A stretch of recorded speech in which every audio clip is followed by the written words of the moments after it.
And we're live! Woo! Hi, welcome to the Bard Book Club. Hello. We're doing Henry IV Part 2. And If you missed Part 1, we did it like a few months ago. I'll leave the link in the description later. Let me tweet that we're doing this. We're live. Welcome. Yeah, so of course, this play has a million characters, and there's only 5 of us this month. So that's exciting. Everyone's playing roughly 9,000 characters. So if we mess up and forget that we're a character, please forgive us. As we have said before, this is unrehearsed. Exactly. So, we can just go through and say one of the main people we're being. And, so, Bridget, who's the main person you're going to play? Falstaff, I guess I would say. And then I'm Henry IV and many others, and stage directions. Yeah. Simon, what about you? I don't know what the main would be out of 2 different dukes, so just choose one. Just pick one that you feel connected to. Sure, Thomas, Duke of Clarence. Wonderful, wonderful. Mar, who's someone that you're playing?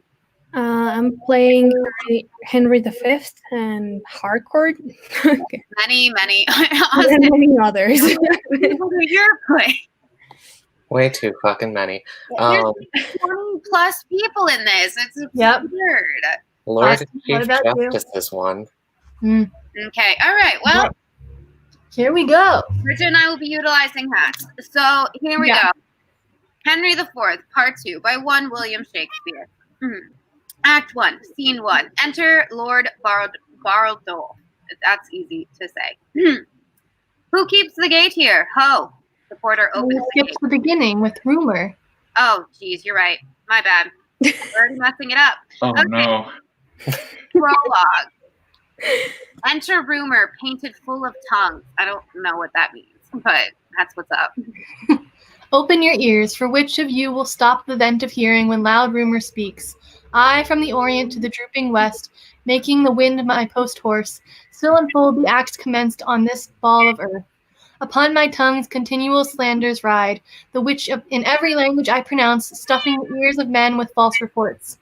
I speak of peace, while covert enmity, under the smile of safety wounds the world.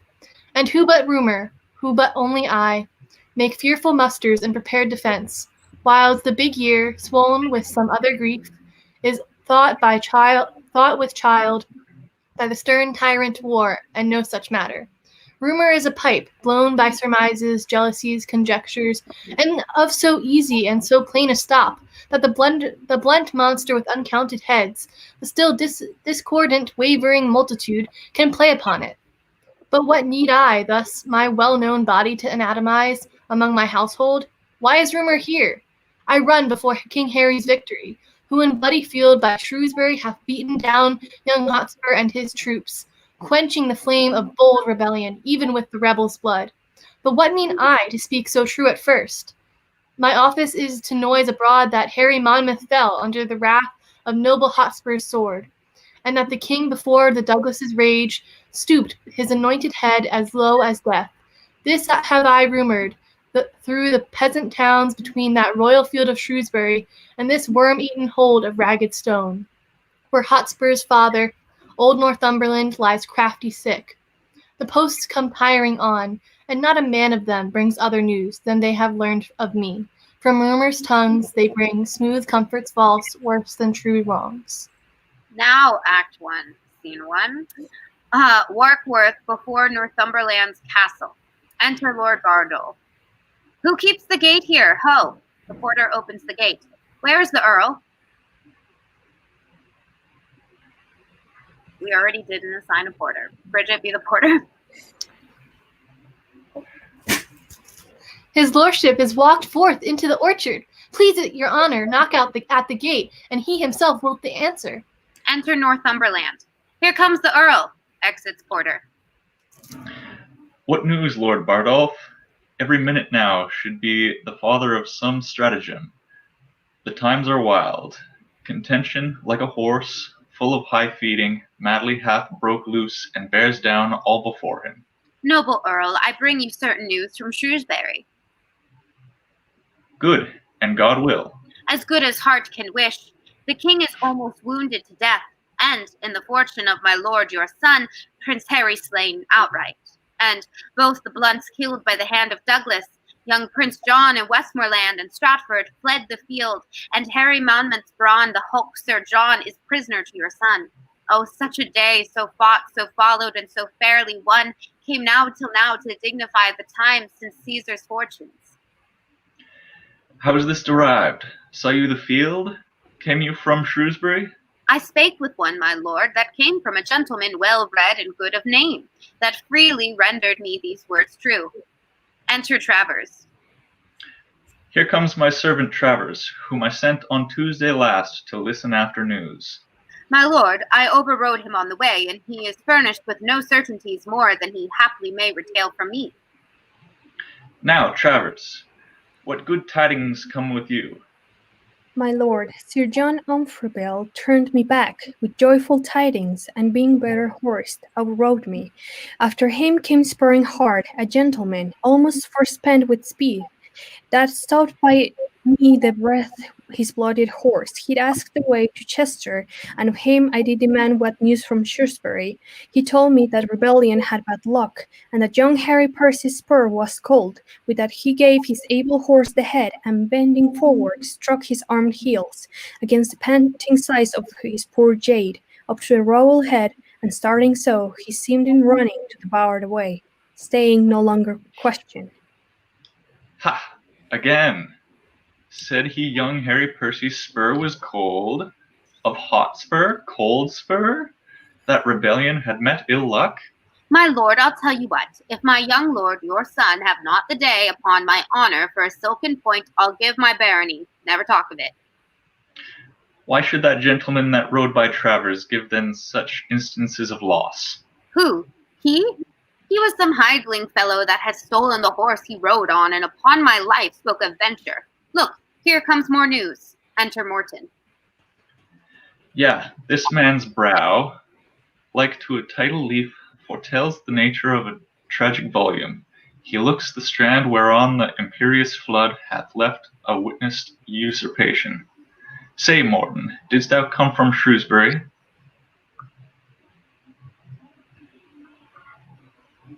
We not have a Morton. That was on the list. Who's Morton? That's not on the list, so no. Okay, Be Morton. Mars Morton. Okay, I ran from Shrewsbury, my noble lord, where hateful death put on his ugliest mask to fright our party. How doth my son and brother? Thou tremblest, and the whitest in thy cheek is apter than thy tongue to tell thy errand. Even such a man, so faith, so spiritless, so dull, so dread in look, so woe begone, drew Priam's curtain in the dread of night, and would have told him half his Troy was burned. But Priam found the fire ere he his tongue, and I my Percy's death ere thou reportst it. This thou wouldst say, your son did thus and thus, your brother thus, so fought the noble Douglas, stopping my greedy ear with their bold deeds, but in the end, to stop my ear indeed, thou hast a sigh to blow away this phrase, ending with brother, son, and all are dead. Douglas is living, and your brother yet, but for my lord your son. Why, is he dead? See what a ready tongue suspicion hath. He that fears the thing he would not know, hath by instinct knowledge from others' eyes, that what he feared is chanced. Yet speak, Morton. Tell thou an earl his divination lies. I will take it as a sweet disgrace, and make thee rich for doing me such wrong. You are too great to be my gainsayed. Your spirit is too true, your fears too certain. Yet for all this, say not that Percy's dead. I see a strange confession in thine eyes. Thou shakest thy head, and holdst it fear or sin to speak a truth. If he be slain, say so. The tongue offends not that reports his dead, and he doth sin that doth belie the dead. not he which says the dead is not alive. Yet the first bringer of unwelcome news hath but a losing office, and his tongue sounds ever after as a sullen bell, remembered tolling a departing friend. I cannot think, my lord. Your son is dead.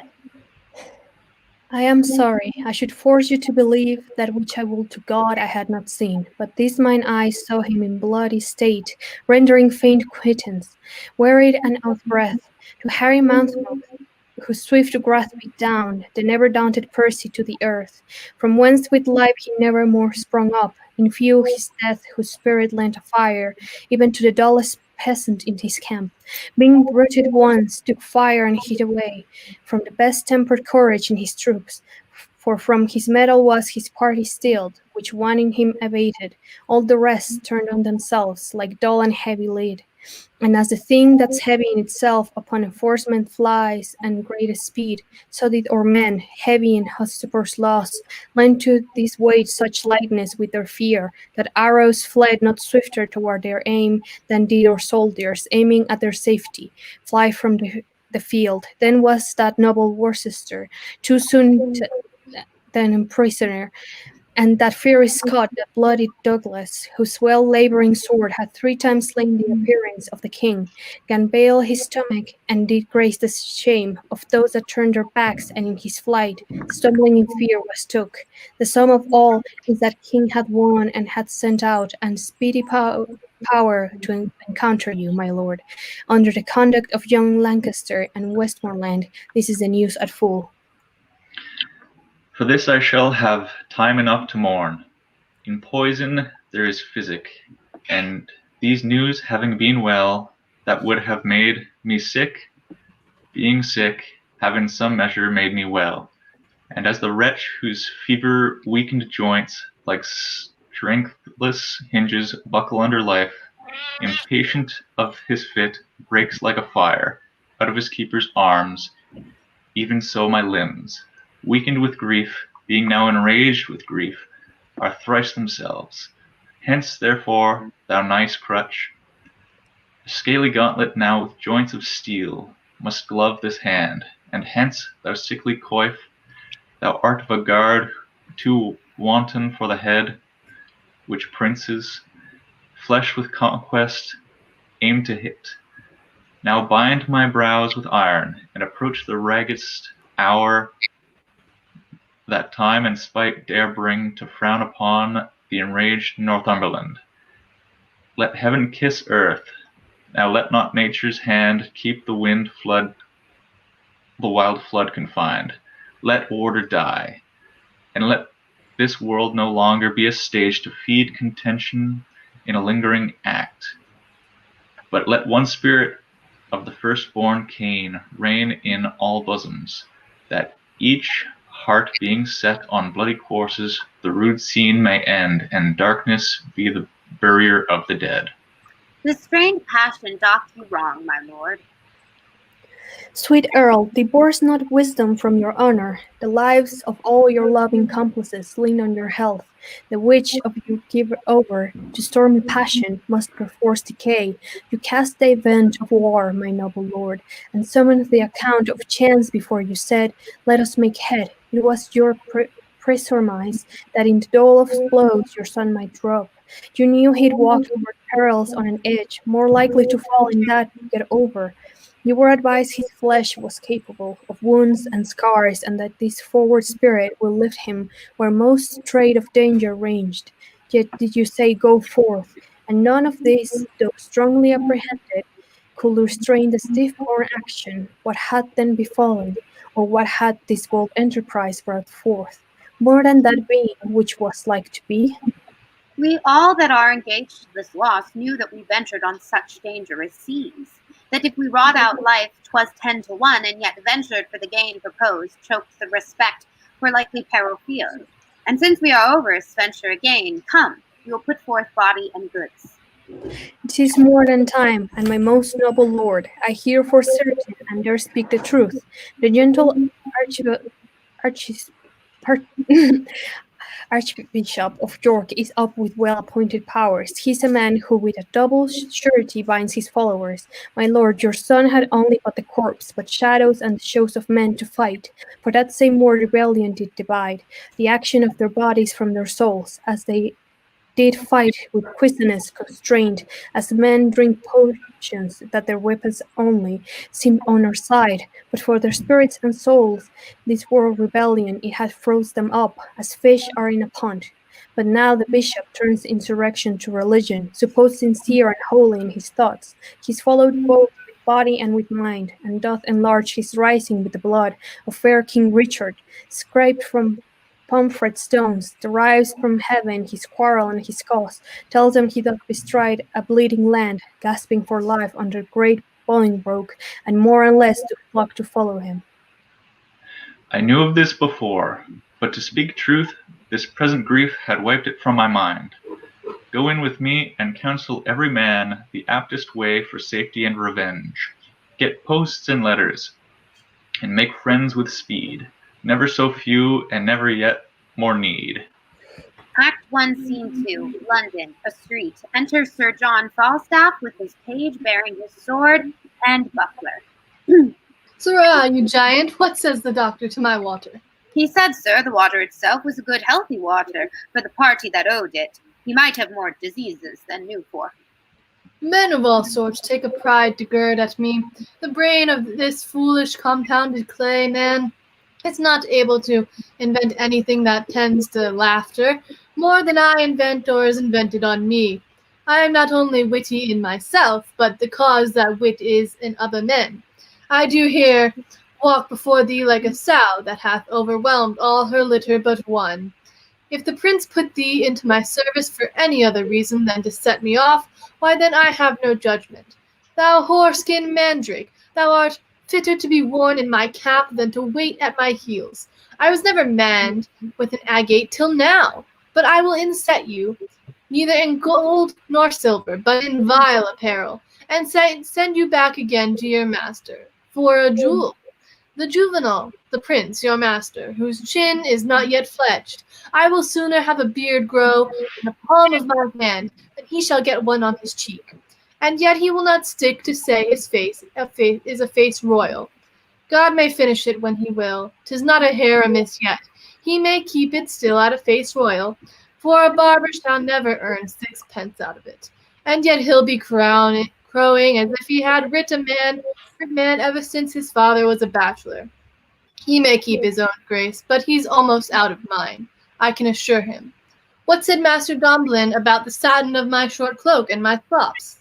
He said, sir, you should procure him better assurance, Bardolph. He would not take his band and yours. He liked not security. Let him be damned like the glutton. Pray God his tongue be hotter. A whoreskin archipel, a rascally yeaf, forsooth knave, to bear a gentleman in hand and then stand upon security. The horse on smooth plates do now wear nothing but high shoes, and bunches of keys at their girdles. And if a man is through with them in honest taking up, then they must stand upon security. I had as lief they would put a ratsbane in my mouth as offer to stop it with security. I looked or should have sent me 22 yards of satin, as I am a true knight, and he sends me security, while he may sleep in security. For he hath the horn of abundance, and the lightness of his wife shines through it, and yet cannot he see, though he have his own lanthorn to light him. Where's Bardolph? He's gone into Smithfield to buy your worship horse. I bought him in Paul's, and he'll buy me a horse in Smithfield, and I could get me but a wife in stews. I were manned, horsed, and wived. Enter the Lord Chief Justice and a servant. Sir, here comes the nobleman that committed the prince for striking him about Bardolph. Wait, clothes, I will not see him. What's he that goes there? Falstaff, and please your lordship. He that was in question for the robbery? He, my lord, but he has since done good service at Shrewsbury, and as I hear, is now going with some charge to Lord John of Lancaster. What, to York? Call him back again. Sir John Falstaff. Boy, tell him I am deaf. You must speak louder, my master is deaf. I am sure he is. To the hearing of anything, Go pluck him by the elbow, I must speak with him. Sir John! What? A young knave and begging? Is there not wars? Is there not employment? Doth not the king lack subjects? Do not the rebels need soldiers? Though it be a shame to be on any side but one, it is worse shame to beg than to be on the worst side. Were it worse than the name of rebellion can tell how to make it. You mistake me, sir. Why, sir, did I say you were an honest man? Setting my knighthood and my soldiership aside, I had lied in my throat if I had said so. I pray you, sir, then set your knighthood and your soldiership aside, and give me leave to tell you in your throat, if you say, I am any other than an honest man. I give thee leave to tell me so. I lay aside that which grows to me. If thou gettest any leave of me, hang me. If thou takest leave, thou wert better be hanged. You hunt counter. Hence, avaunt. Sir, my lord would speak with you. Sir John Falstaff, a word with you. My good lord, God give your lordship good time of day. I am glad to see your lordship abroad. I heard say your lordship was sick. I hope your lordship goes abroad by device. Your lordship, though not clean past your youth, have yet some smack of age in you, some relish of the saltness of time, and I most humbly beseech your lordship to have a reverent care of your health. Sir John, I sent for you before your expedition at Shrewsbury. And please your lordship, I hear his majesty is returned with some discomfort from Wales. I talk not of his majesty. You would not come sent for you. And I hear, moreover, his highness is fallen to the same whoreson apoplexy. Well, God meant him. I pray you let me speak with him. This apoplexy is, as I take it, a kind of lethargy, and please your lordship, a kind of sleeping in the blood, a whoreson tingling. What tell you me of it? Be it as it is. It hath its original from much grief, from study and perturbation of the brain. I have read the cause of his effects in Galen, and it is a kind of deafness. I think you are fallen into the disease, for you hear not what I say to you. Very well, my lord, very well, rather, and please you. It is the disease of not listening, the malady is not marking, that I am troubled withal. To punish you by the heels would amend the of your ears. I care not if I do become your physician. I am as poor as Job, my lord, but not so patient. Your lordship may minister the potion of imprisonment to me in respect of poverty, but how should I be your patient to follow your prescriptions? The wise may make some dram of scruple, or indeed a scruple itself. I sent for you, when there were matters against you for your life, to come speak with me. As I was then advised by my learned counsel in the laws of this land service, I did not come. Well, the truth is, Sir John, you live in great infamy. He that buckles him in my belt cannot live in less. You mean your means are very slender, and your waist is great. I would it were otherwise. If I would my means were greater and my waist slenderer. You have misled the youthful prince. The young prince has misled me. I am the fellow with the great belly, and he my dog. Well, I am loath to gall a new healed wound. Day's service at Shrewsbury hath a little gilded over your night's exploit on Gates Hill. You may thank the unquiet time your quiet overposting that action. My lord. But since all is well, keep it so. Wake not a sleeping wolf. To wake a wolf is as bad as to smell a fox. What? You are as a candle, the better part burnt out. A wassail candle, my lord, all tallow. If I did say of wax, my growth would approve the truth. There is not a white hair in your face, but have his effect of gravity. His effect of gravy, gravy, gravy. You follow the young prince up and down like ill angel. Not so, my lord. Your ill angel is light, but I hope he looks upon me, will take me without weighing, and yet in some respects, I grant, I cannot go. I cannot tell. Virtue is of so little regard in these costermonger times that true valor is turned bear-herd. Pregnancy is a maid tapster, and hath his quick wit wasted in giving reckonings, all the other gifts appertinent to man, as the malice of this age shapes them. are not worth a gooseberry. You that are old, consider not the capacities of us that are young. You do measure the heat of our livers with the bitterness of your galls, and we that are in the vanguard of our youth, I must confess, are wags too. Do you set down your name in the scroll of that art written down with old with all the characters of age? You not a moist eye, dry hand, a yellow cheek, a white decreasing leg, an increasing belly? Is not your voice your wind short, your chin double, your wit single, and every part of you blasted with antiquity? And will you yet call yourself young? Fie, Sir John. My lord, I was born about 3 of the clock in the afternoon, with a white head and something of a round belly. For my voice I have lost it with my hallowing and singing of anthems. To approve my youth further I will not. The truth is I am only old in judgment and understanding.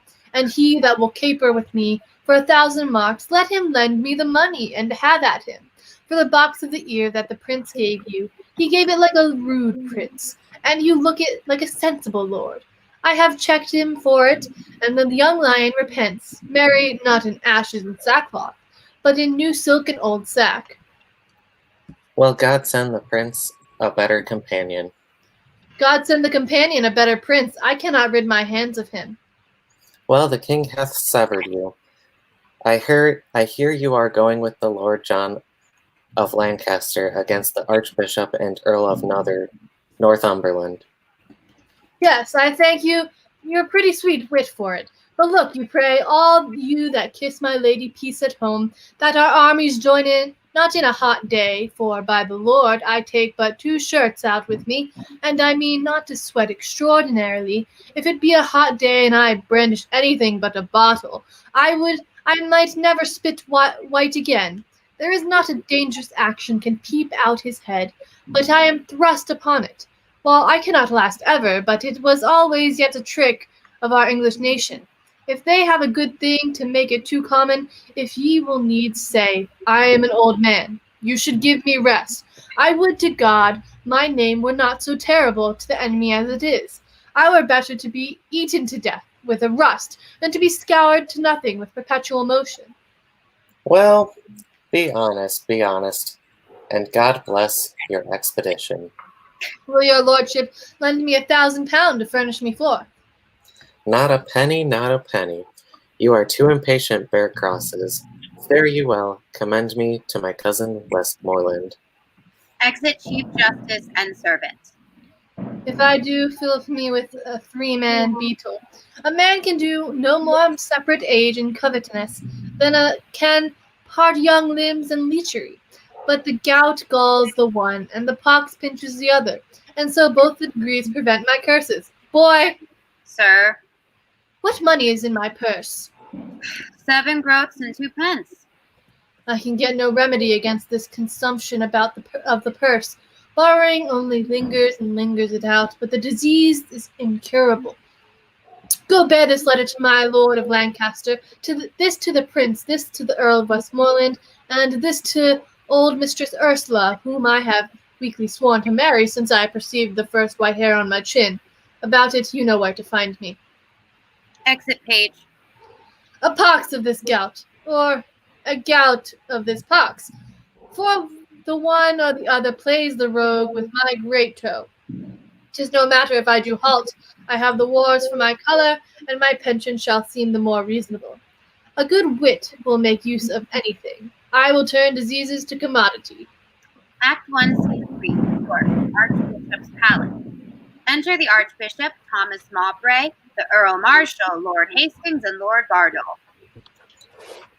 Thus have you heard our cause and known our means, and my most noble friends, I pray you all, speak plainly your opinions of our hopes, and first, Lord Marshal, what say you to it? I will allow the occasion of our amiss, but gladly would be better satisfied how, in our means, we should advance ourselves to look with forehead bold and big enough upon power and puissance of the king. Our present musters grow upon the file, to 25,000 men of choice, and our supplies live largely in the hope of a great Northumberland, whose bosom burns with an incest fire of injuries. The question then, Lord Hastings, standeth thus: whether our present 25,000 may hold up head with Northumberland, without Northumberland. With him we may. Ye, marry, there's the point. But if without him we be thought too feeble, my judgment is we should not step too far till we had his assistance by the hand. For, in themes so bloody-faced as this, conjecture, expectation, and surmise of aids uncertain, and not be admitted. 'Tis very true, Lord Bardolph, for indeed it was young Hotspur's case at Shrewsbury.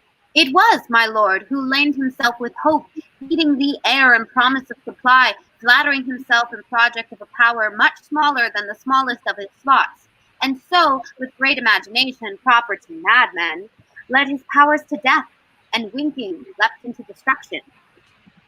But, by your leave, it never yet did hurt to lay down likelihoods and forms of hope.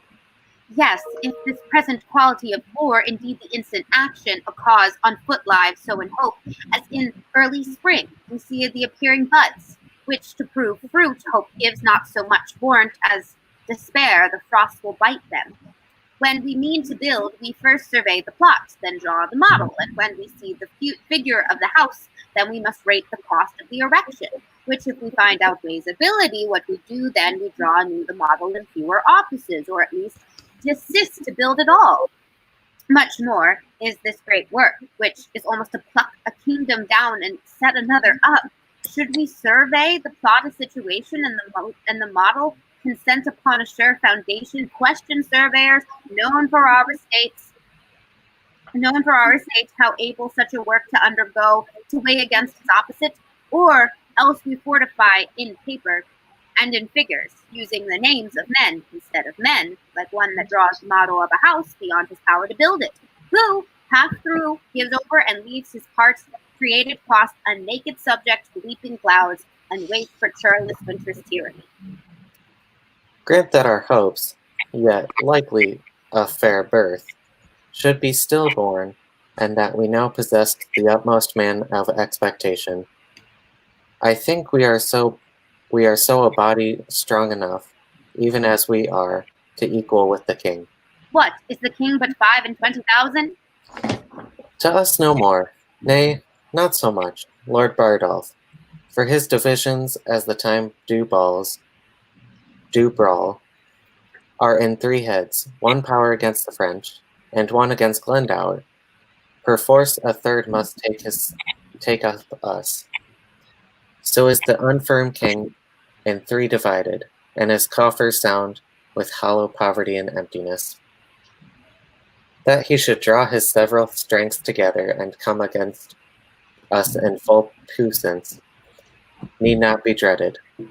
If he should do so, he leaves his back unarmed, the French and Welsh baying at his heels. Never fear that. Who is it like should lead his forces hither? The Duke of Lancaster and Westmoreland, against the Welsh himself and Harry Monmouth. But who is substituted against the French? I have no certain notice. Let us on, and publish the occasion of our arms. The Commonwealth is sick of their own choice. Their over-greedy love hath surfeited, and habitation giddy and unsure hath he that buildeth on the vulgar heart. O thou fond many, with what loud applause didst thou beat heaven with blessing Bolingbroke, before he was what thou wouldst have him be, and being now trimmed in thine own desires, thou beastly feeder, art so full of him, that thou provokest thyself to cast him up. So, thou common dog, didst thou disgorge thy glutton bosom of the royal Richard. And now, thou wouldest eat thy dead vomit up, and howlest to find it. What trust is in these times, that they, when Richard lived, would have him die, are now become enamored on his grave. Thou that threwest dust upon his godly head, when through proud London he came sighing on, after the admired heels of Bolingbroke, cries now, O earth, yield us that the king again, and take thou this. O thoughts of men accursed, past and to come seems best, things present worse. Shall we go draw our numbers and set on? We are time's subjects, and time bids be gone. Act 2, Scene 1. London, a street. Enter, hostess with 2 officers, Fang and Snare. I will now talk to myself for this whole scene. The beginning part. Master Fang, have you entered the action? It has entered. Where's your yeoman? Is it a lusty yeoman with a torch? Sirrah, where's Snare? Oh Lord, good Master Snare. Here. Snare, we must arrest Sir John Falstaff. Yea, good Master Snare, I have entered him, and all. It may cost him our lives, for he will stab. Alas the day, I take heed of him. He stabbed me in mine house, and that most beastly. In good faith, a cares not mischief if he does, is his weapon be out. He will point, like any devil, he will spare neither man, woman, nor child. If I can close with him, I care not for his thrust. No, nor I neither, I'll be at your elbow. But I first him once, and a come but within your vice. I am undone by his going, I warrant you. He's an infantile thing upon my score, good Master Fang. Hold him, good Master Snare, let him not stray. Comes continually pied corner saving your manhoods to buy a saddle, and he is indicted to dinner to the lover's head in Lombard Street to Master Smooth's the silkman. I pray you, since my exon is entered and my case so openly known to the world, let him be brought into his answer. 100 mark is a long one for a lone woman to bear, and I have borne. I've been fubbed off and fubbed off and fubbed off from day to that day that it is a shame to be thought on. There honestly is no such dealing unless a woman should be made an ass, a beast, to bear every knave's wrong. Enter Sir John Falstaff, page, and Bardolph. Yonder he comes, and that errant Mamsley-nosed knave with him. Do you officers, Master Fang and Master Snare, do me your offices. How now, whose mare's dead? What's the matter? Sir John, I arrest you at the suit of Mistress Quickly. Away, varlets! Draw, Bardolph, cut me off the villain's head. Throw the queen in the channel. Throw me in the channel. I'll throw thee in, wilt thou? Thou bastardly rogue? Murder the honeysuckle villain. Wilt thou kill God's officers and kings? And thou honeyseed rogue, thou art a honeyseed, a man queller, and a woman queller. Keep them off, Bardolph. A rescue. Good people, bring a rescue or two. Thou watch, thou watch. Do, thou rogue, do thou hemp seed. Away, you scullion, you rampallion, you Fustelarian. I'll take you your catastrophe. Enter Lord Chief Justice and his men. What is the matter? Keep the peace here, ho.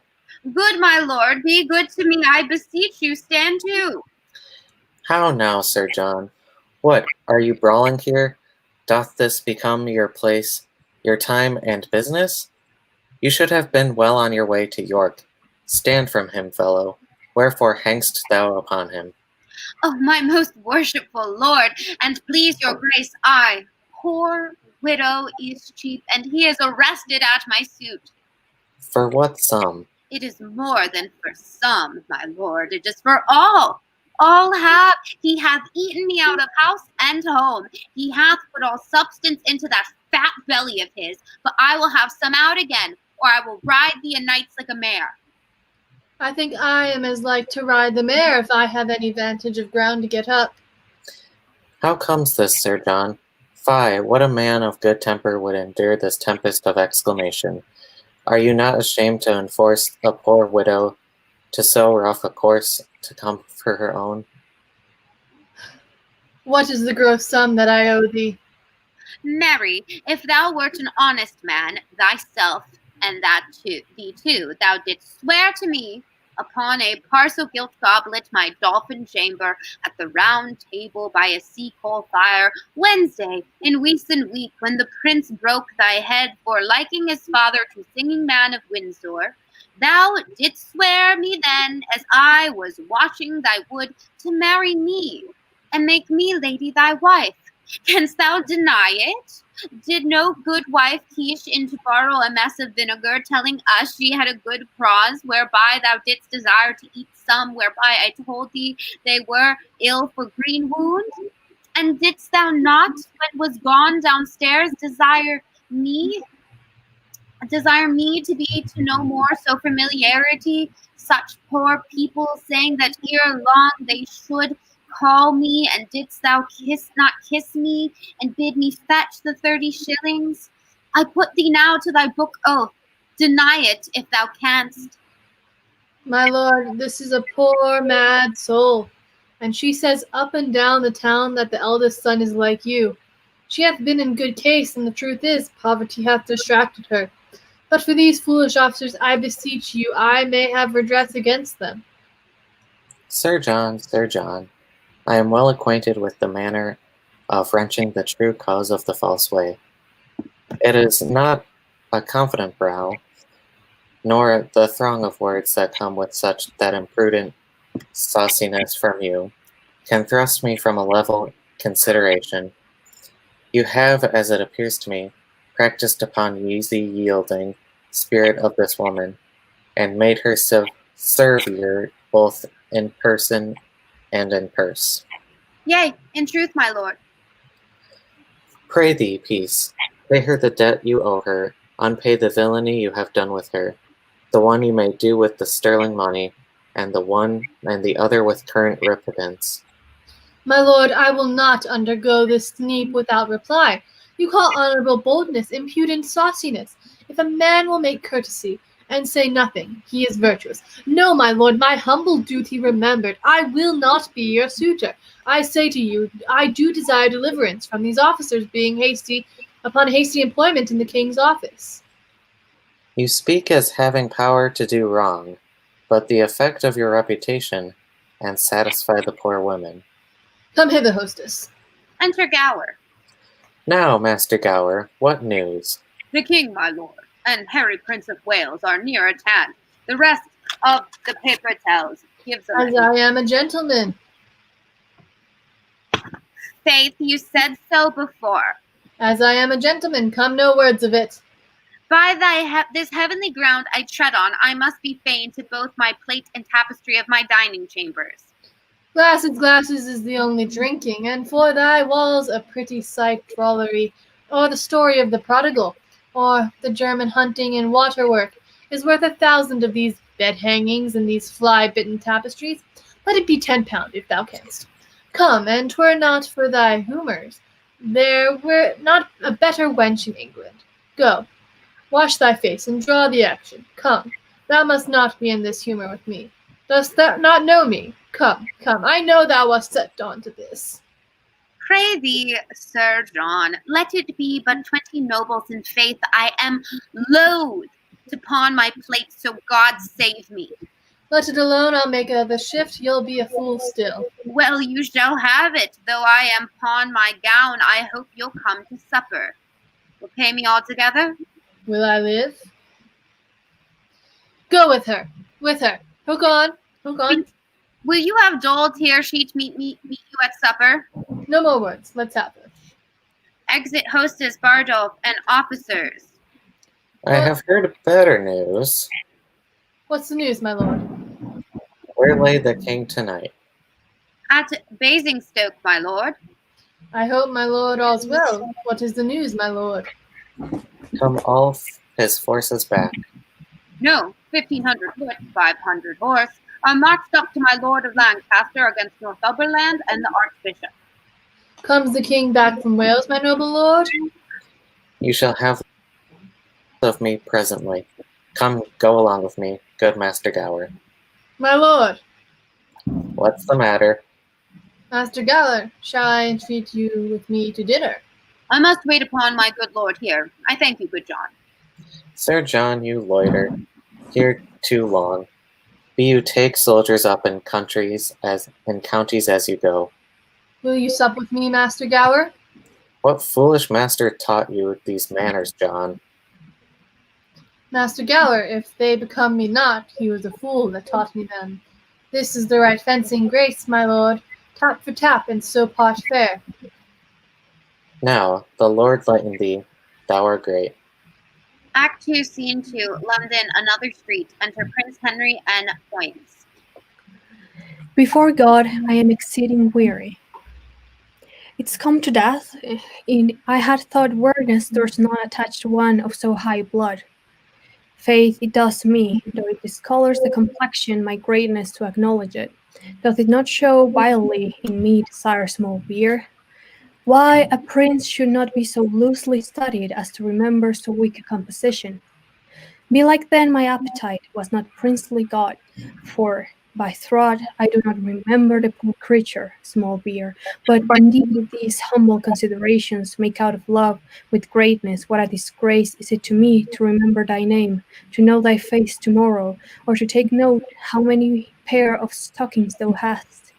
These and those that were thy peach-colored ones, or to bear the inventory of thy shirts, one of superfluity and another for use, but that the tennis court keeper knows better than I, for it is a slow ebb linen with thee, when thou keepest no racket there, as though not done a great while, because the rest of thy low countries have made a shift to eat up thy Holland, and God knows, those that fall out of the ruins of thy linen shall inherit kingdom, but the midwives say the children are not in it, whereupon the Lord increases, and kindreds are mightily strengthened. How will it follow, after you have labored so hard, you should talk so idly? Tell me, how many good young princes do so, their fathers being so sick as yours at this time is? Shall I tell thee one thing, Points? Yes, faith, and let it be an excellent good thing.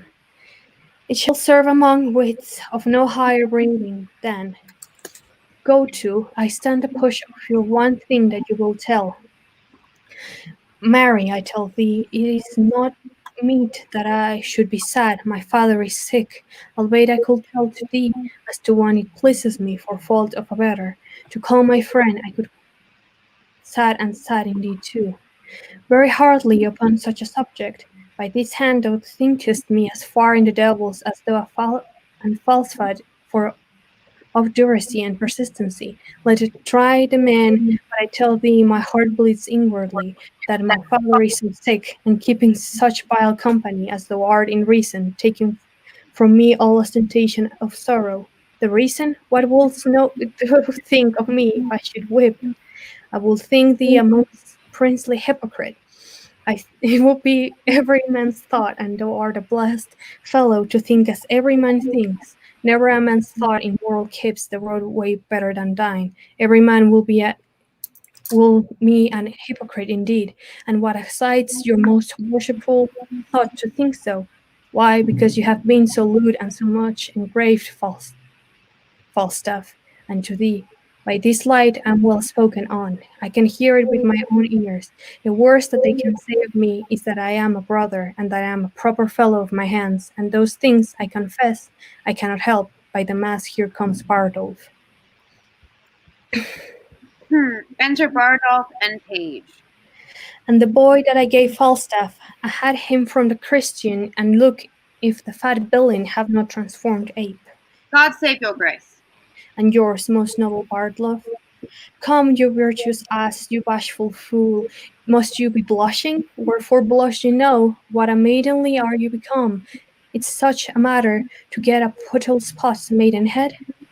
Calls me in... Wait, was that you that Page? No, I thought that Bardolph was Molly. I am. Go ahead. No, that's you. I was just because Mar just read it. I was like, she can take a break. Calls me even now, my lord, though a red lattice and could discern no part of his face from the window. At last I spied his eyes, and methought he had made 2 holes in the alewife's petticoat, and so peeped through. Has not the boy profited? Away, you horse, upright rabbit, away.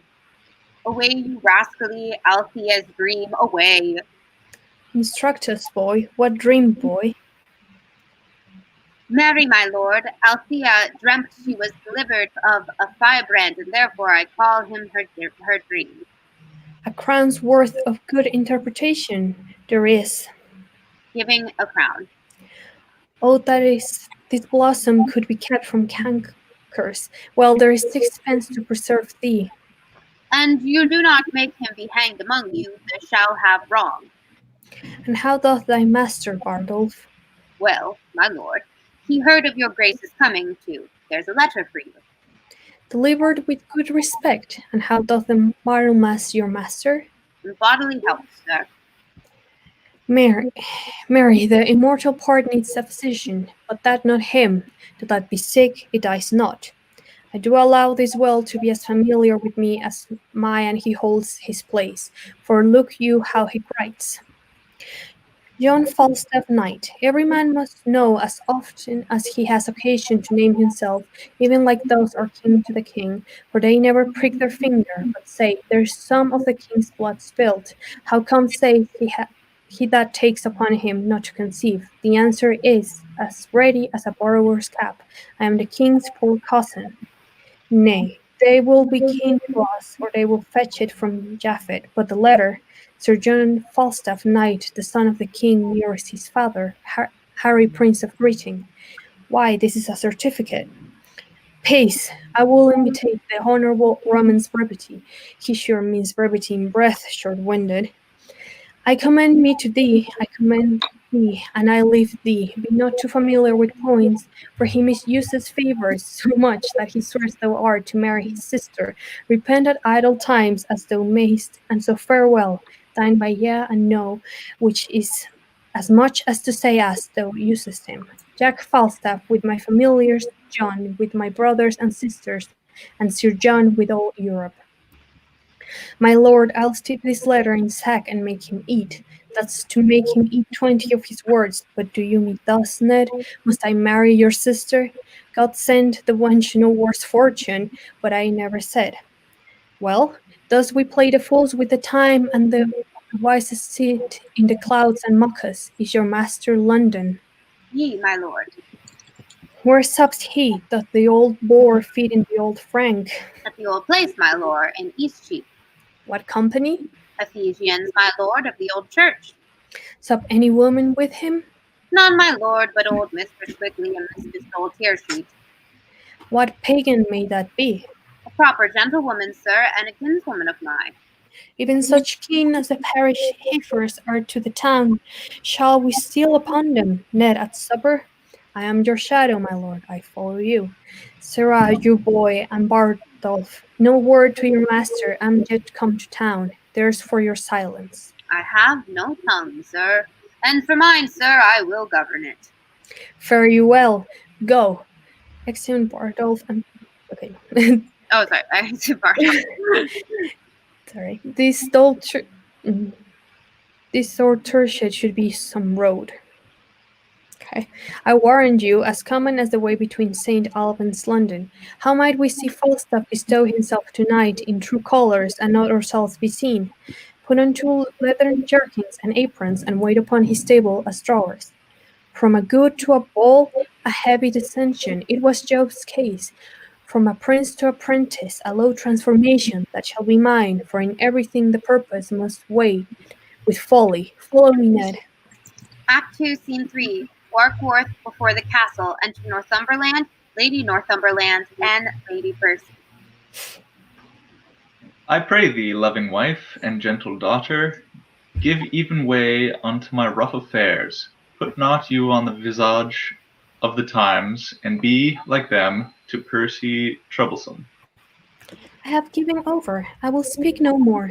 Do what you will. Your wisdom be your guide.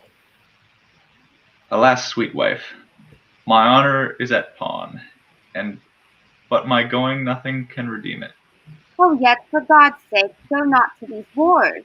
The time was, father, that you broke your word when you were more endeared to it than now.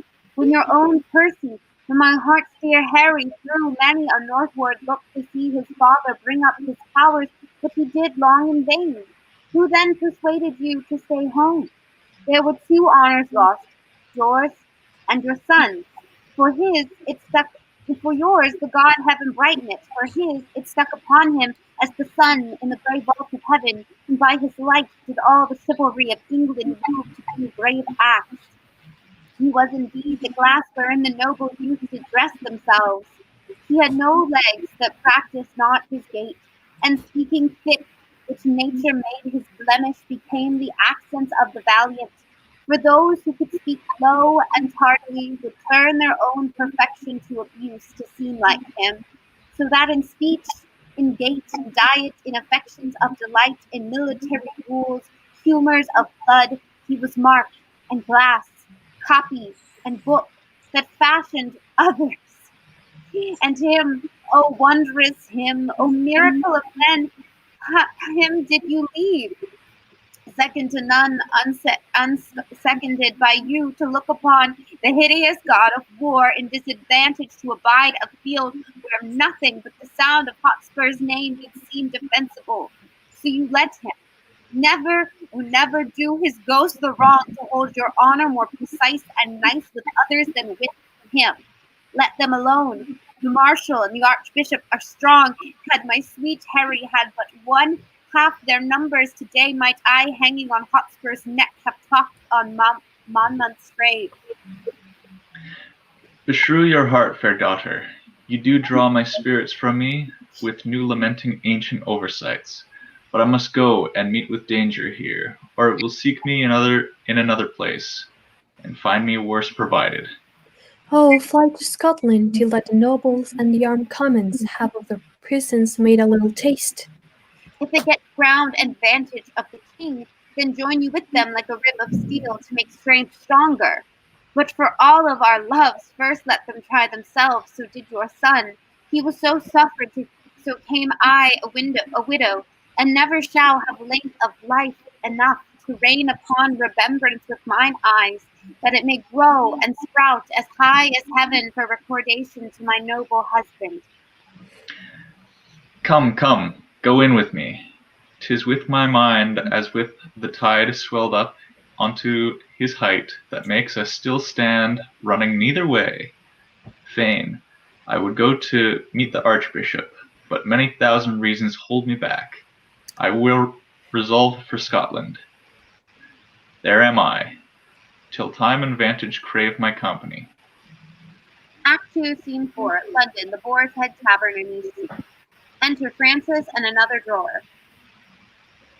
What the devil hast thou brought there, Applejohns? Knowest Sir John cannot endure an Applejohn? Mass, thou sayest true. The prince once set a dish of Applejohns before him, and told him there were 5 more Sir Johns, and putting off his hat said, I will now take my leave of these 6 dry, brown, old, withered knights. It angered him to the heart, but he hath forgot that. Why then cover and set them down, and see if thou find out snake's noise. Mistress Stirchet will fain hear music. Enter a third drawer. Dispatch to the room where they supped is too hot, they'll come in straight. Sirrah, Oh. here will be the prince and master points anon. They will put on 2 of our jerkins and aprons, and Sir John not know of it. Bardolph hath brought sword. By the Wood. mass, here will be old Uds. It will be an excellent stratagem. I'll see if I can find out sneak. Exit second and third drawers. Enter hostess and dog here seat. I lost my hostess hat. So. In faith, sweetheart, methinks now you are in a good temporality. Your pulsage beats an extraordinarily as would desire, and your color, I warrant you, is as red as rose in good truth.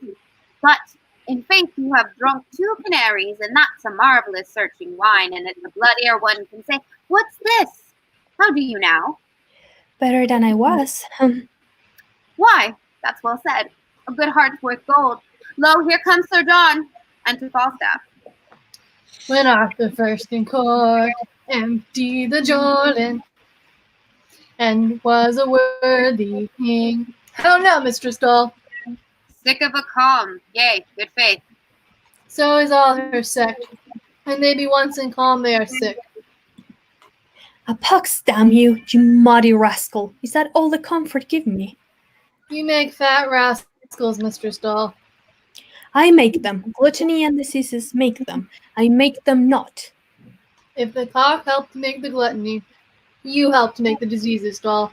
We catch you, Doll, we catch of you. Grant that, my poor virtue, grant that. Yeah, joy, or chains and or jewels. Your brooches, pearls, and ouches, for to serve bravely is to come halting off, to come off the breach with his pike bent bravely, and to surgery bravely, to venture upon the charged chambers bravely. Hang yourself, you muddy conger! Hang yourself! By my troth, this is the old fashion. You two never but you fall to some discord. You are both, in good truth, as rheumatic as two dry ghosts. You cannot one bear with confirmities. What the good year one must bear, and that you are the weaker vessel, as they say, the emptier vessel. Can a weak empty vessel bear such a huge full hogshead? There's a whole merchant's venture of Bordeaux stuff in him. Have not seen a hulk better stuffed in the hold. Come, I'll friends with thee, Jack. Thou art going to the wars, and I shall ever see thee again, or no. There is nobody cares. Re-enter Francis. Sir, ancient pistols below, and will speak with you. Hand him, swaggering rascal. Let him not come hither. It the foulmost rogue in England. If he swagger, let him not come here. No, by my faith must live among my neighbors. No swaggerers. I am in name and fame with the very best. Shut the door, there come swaggerers here. I have not lived all this while to have swaggering now. Shut the door, I pray you. Dost thou hear, hostess? Pray ye, pacify yourself, Sir John. There comes no swaggerers here. Dost thou hear? It is mine ancient. Tilly-fally, Sir John, never tell me, and your ancient swaggerer come not in my doors. I was before Master Tisk deputy the other day, and as he said to me, was no longer than Wednesday last. In good faith, neighbor, quickly. He, Master Doom, our minister, was by then. Neighbor, says he, receive those that are civil for, said he. You are an ill name, now, said so, I can tell whereupon, for you are an honest woman, and well thou on, therefore take what guest you receive. Receive, says he, no swaggering companions. There comes none here. You would bless you to what he said. No, all no swaggerers. He's no swaggerer, hostess, tame cheater, in faith. You may stroke him as gently as a puppy greyhound. He'll not swagger with a Barbary hen. If her feathers turn back in any show of resistance, call him up, drawer. Exit Francis. Cheater, call you him. I will bar no honest man, my nor no cheater, but I do not love swaggering, by my troth. I, the worst when one says swagger. Feel, masters, how I look, I warrant you. So do you, Miss Hostess. Do I, ye, in very truth do I, and 'twere an aspen cannot abide swaggerers. Enter Pistol, Bardolph, and Page. God save you, Sir John. Welcome, ancient Pistol. Here, Pistol, I charge you with a cup of sack. Do you discharge upon mine hostess? I will discharge upon her, Sir John, with 2 bullets. She is pistol-proof, sir. You shall hardly offend her. Come, I'll drink no proofs nor no bullets. I'll drink more than will do me good for no man's pleasure, I. Then to you, Mistress Dorothy, I will charge you. Charge me. I scorn you, scurvy companion. What, you poor, base, rascally, cheating, like linen mate? Away, you moldy rogue, away. I am meat for your master. I know you are, Mistress Dorothy. Away, you cut-purse rascal, you filthy bung, away! By wine I'll thrust my knife in your mouldy chaps, and you play saucy cuttle with me. Away, you bottle ale rascal, you basket-heeled stale juggler, you! Since when, I pray you, sir, got slide with 2 points on your shoulder? Ugh. God let me not live, but I will murder you rough for. No more, Pistol. I would not have you go off here. Discharge yourself of our company, Pistol. No, good Captain Pistol, not here, sweet Captain. Captain, thou abominable damned cheater, art thou not to be called captain? And captains were of my mind that will be truncheon you out for taking their names upon you before you have earned them. You a captain? You slave for what? For a poor horse rough in a bawdy house? He a captain, hang him rough. He leaves mouldy stewed prunes and dried cakes. A captain, God's light, these villains will make the word as the word occupy, which was an excellent word before was ill sorted. Therefore captains had need look to it. Pray thee, go down, good ancient. Hark thee hither, Mr. Stoll. Not I. I tell thee what, Corporal Bardolph. I could hear her. I'll be revenged of her. Pray thee, go down. I'll see her damned first to Pluto's damned lake, by hand to the infernal deep, with Cerberus and tortures vile. Hold hook and line, say I. Down, down, dogs, down, faders. We not here and here. Good Captain Peasel, be quiet. 'Tis very late. I beseech you now, aggravate your toiler. These be good humours indeed. Shall pack horses and hollow pampered jades of Asia, which cannot go but 30 mile a day, compare with Caesars and cannibals, and Trojan Greeks. Nay, rather damn them with King Cerberus, and let the welkin roar. Shall we fall for foul for toys? By my troth, Captain, these are very bitter words.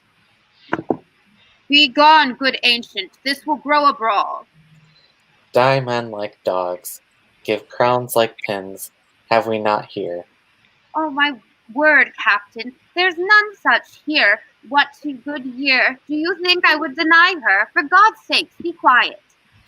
Then feed and be fat, my fair Calipulus. Come, give us some snack. Says fortune, torment, soprano, something, me contento. Fear we broadsides, no, let the fiend give fire. Give me some snack, and sweetheart, lie thou there. Laying down his sword. Come we to full points here, and our et cetera's nothings. Pistol, I would be quiet. Sweet night, I kiss thy knee. What? We have seen the stars. For God's sake, thrust him downstairs. I cannot endure fustian rascal. Thrust him downstairs. No, we not Galloway nags. Quieten down, Bardolph, like a shoved groat shilling. Nay, and doing nothing, but speak nothing, and shall be nothing here. Come, get you downstairs. What? Shall we have incision? Shall we imbrue? Then death rock me asleep, abridge my doleful days. Why then let grievous ghastly gaping wounds untwine the sisters three? Come, Atropos, I say. Here's goodly stuff toward. Give me my rapier, boy. I pray thee, Jack, I pray thee, do not draw. Get you downstairs. Drawing and driving the pistol out. Here's a goodly tumult, all forswear, keeping house. I'll be in these tirets and frights. So, murder I warrant. Alas, alas, put up your naked weapons, put up your naked. Exit Pistol and Bardolph. I pray thee, Jack, be quiet, the rascal's gone. Ah, you whoreson little valiant villain, you. Are you not hurt in the groin? Methought I made a thrust at your belly. Re-enter Bardolph. Have you turned him out of doors? Yea, sir, the rascal's drunk. You have hurt him, sir, in the shoulder. A rascal, to brave me. Ah, you sweet little rogue. You, alas, poor ape, how thou sweetest. Come, let me wipe thy face. Come on, you horse and chops. Ah, rogue, I faith I love thee. Thou art as valorous Hector of Troy, worth 5 of Agamemnon, and 10 times better than the 9 worthies. Ah, villain. A rascally slave, I will toss the rogue in a blanket.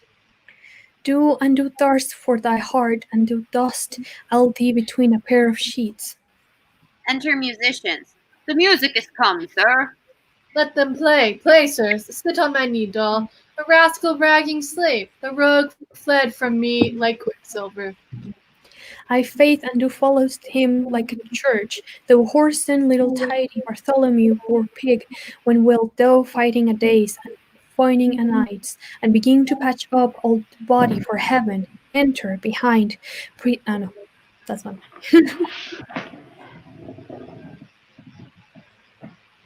Enter behind Prince Henry and Poins disguised.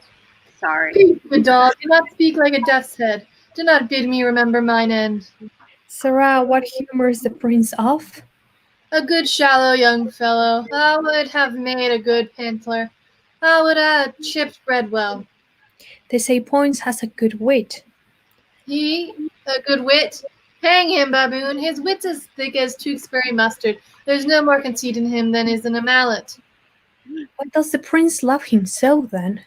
Because their legs are both of a bigness, and plays at quoits as well, and eats conger and fennel, and drinks off candles' ends for flapdragons, and rides the wild mare with the boys, and jumps upon joined stools, and squares with a good grace, and wears his boots very smooth, like unto the sign of the leg, and breeds no bait with telling of discreet stories and such other gambol faculties that show a weak mind and an able body, for the which the prince admits him, for the prince himself is such another.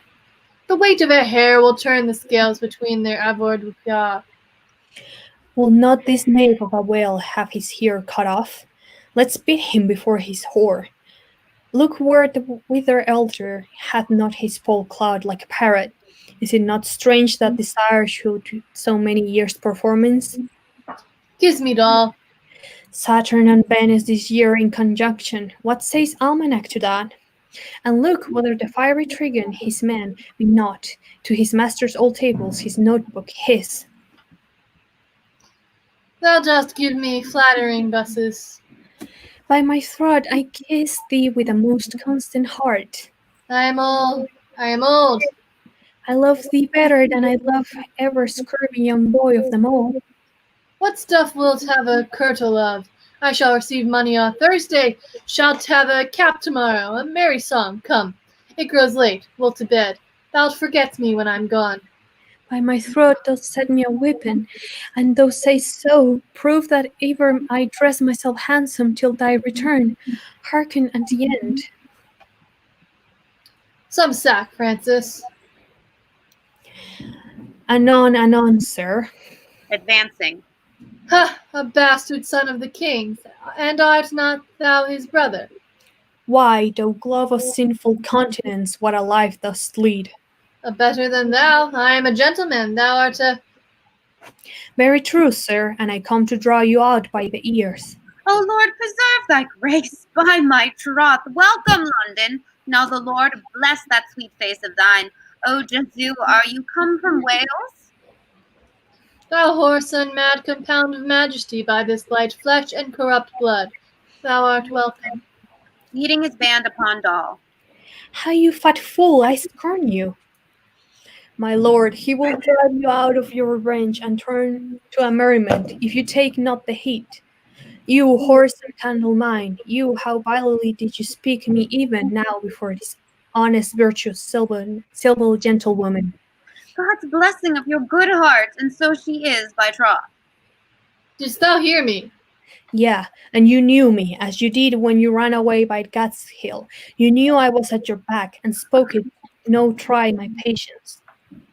No, not so. I did not think thou wast within hearing. I shall drive you then to confess the wilful abuse, and then I know how to handle you. No abuse, Hal, of mine honor, no abuse.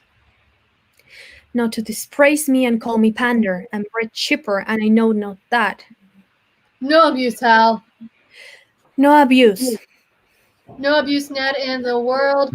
Honest Ned, none. I dispraised him before the wicked, that the wicked might not in love with thee, in which doing I have done the part of a careful friend and a true subject, and thy father is to give thanks for it. No abuse, Hal, none, Ned, none, no faith, none. See now whether pure fear and entire cowardice doth make thee wrong this virtuous gentlewoman to close with us. She of the wicked, is thine hostess here of the wicked, or his boy of the wicked, or honest Bardolph, whose seal burns in nose of the wicked? Answer, thou dead elm, answer. The fiend hath pricked down Bardolph irrecoverable. His face is Lucifer's privy kitchen, where he doth nothing roast malt worms. For the boy, there is a good angel about, but the devil outbids him too. For the women, For one of them, she's in hell already and burns souls. For the other, I owe her money, and whether she be for that, I know not. No, I warrant you. No, I think thou art not. I think thou art quit for Mary. There is another indictment upon thee for suffering to be eaten by thy house, contrary to the law, for the which think thou wilt how. All victuallers do so. What's a joint of mutton or 2 whole lent? you, gentlewoman, what says your grace? His grace says that which his flesh rebels against. Knocking within. Who knocks so loud at the door? Look to the door there. Enter Peto. Peto, how now? What news? The king, your father, is at Westminster, and there are 20 weak and wearied posts come from the north. And as I came along, I met and overtook a dozen captains, bareheaded, sweating, knocking at the taverns, and asking everyone for Sir John Falstaff.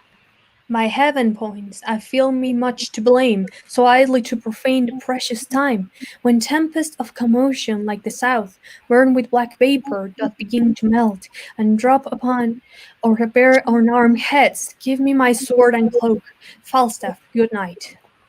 Exit Prince, Poins, Peto, and Bardolph. Now comes in the sweetest morsel of the night, and we must hence, and leave it unpicked. Knocking within. More knocking at the door. Re-enter Bardolph. How now? What's the matter? You must away to court, sir, presently. A dozen captains stay at door for you. Pay the musician, sirrah. Farewell, hostess, farewell, doll. You see, my good wenches, how men of merit are sought after. The undeserver may sleep. When the action is called on, farewell, good wenches. If I be not sent away post, I will see you again ere I go. I cannot speak, if my heart be not ready to burst. Well, sweet Jack, have a care of thyself. Farewell, farewell. Exit Falstaff and Bardolph.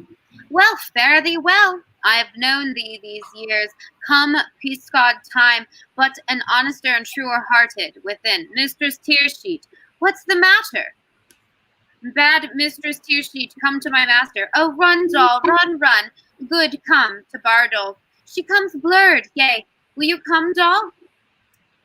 Okay, Act 3, Scene 1, Westminster, the palace. Enter the king in his nightgown with a page. Here we go, I got a crown. I'm ready to do it. So, call the Earls of Surrey and of Warwick by ear they come, bid them over, read these letters, and well consider of them. Make good speed. Exit page how many thousands of my poorest subjects are at the hour asleep. Oh, sleep, gentle sleep, nature's soft nurse, how I have frightened thee that thou no more will weigh my eyelids down and steep my senses in forgetfulness? Why rather sleep least thou in smoky cribs, upon uneasy pallets stretching thee, and hushed with buzzing night flies to thy slumber than in the perfumed chambers of the great under the canopies of costly state, and lulled with sound of sweetest melody? O thou dull god, why liest thou with the vile in loathsome beds, and then leavest the kingly couch a watch case or a common larum bell? Wilt thou upon the high and giddy mast seal up the ship's boy's eyes, and rock his brains in cradle of the rude imperious surge, and in the visitation of the winds who take the ruffian billows by the top, curling their monstrous heads, and hanging them in the deafening clamor in the slippery clouds, that with hurly death itself awakes? Canst thou, O partial sleep, give thy repose to the wet sea boy in an hour so rude, and in the calmest and most stillest night, with all appliances and means to boot, deny it to a king? Then happy lo, lie down! Uneasy lies the head that wears the crown. Enter Warwick and Surrey. Many good morrows to your majesty. It is good morrow. Is it good morrow, lords? 'Tis 1 o'clock, and past. Why then, good morrow to you all, my lords. Have you read o'er the letters that I sent you? We have, my liege. Then you perceive the body of our kingdom, how foul it is, what rank diseases grow, and with what danger near the heart of it. It is but a body yet distempered, which to his former strength may be restored. With good advice and little medicine, my lord Northumberland should soon be cooled. Oh God, that one might read the book of fate and see the revolution of the times make mountains level at the continent, weary of solid firmness, melt itself into the sea, and other times to see beachy girdle of the ocean, too wide of Neptune's hips, how chances mock and changes fill the cup of alteration with divers liquors. Oh, if this were seen the happiest youth, viewing his progress through what perils past, what crosses to ensue, would shut the book and sit him down and die. 'Tis not 10 years gone since Richard and Northumberland, great friends, did feast together, and in 2 years after were they at wars. It is but 8 years since this Percy was the man nearest my soul, who, like a brother, toiled in my affairs and laid his love and life under my foot. He, for my sake, even to the eyes of Richard, gave him defiance. But which of you was by you, cousin Neville, as I may remember, when Richard, with his eye brimful of tears, then checked and rated by Northumberland, did speak these words now proved a prophecy. Northumberland, thou ladder by which my cousin Bolingbroke ascends my throne, thou then, God knows I had no such intent, but that necessity so bowed the state that I and greatness were compelled to kiss. Time shall come, thus did he follow it. The time will come that foul sin gathering head shall break into corruption. So went on foretelling the same time's condition and the division of our amity. There is a history in all men's lives, figuring the natures of the times deceased, to which observed a man may prophesy, with a near aim of the main chance of things, as yet to come to life, who in their seeds and weak beginning lie entreasured. Such things become the hatch of and broad of time, and by the necessity form of this, King Richard might create a perfect guest. That great Northumberland then falls to him, would of that seed grow to a greater falseness, which should not find a ground to root upon unless on you. Are these things then necessities? Then let us meet them like necessities. And that same word even now cries out on us. They say the bishop and Northumberland are 50,000 strong. It cannot be, my lord. Rumor doth double like the voice and echo, the numbers of the feared. Please it, your grace, to go to bed. Upon my soul, my lord, the powers that you already have sent forth shall bring this prize in very easily. To comfort you the more, I have received a certain instance that Glendower is dead. Your majesty hath been this fortnight till, and to these unseasoned hours her force must add unto your sickness. I will take your counsel, and were these inward wars once out of hand, we would, dear lords, unto the Holy Land. Act 3, Scene 2. Gloucestershire before Justice Shallow's house. Enter Shallow and Silence meeting Moldy Shadow, Wart, Feeble, Bullcap, and servants behind. What a gang. Come on, come on, come on. Give me your hand, sir. Your hand, sir.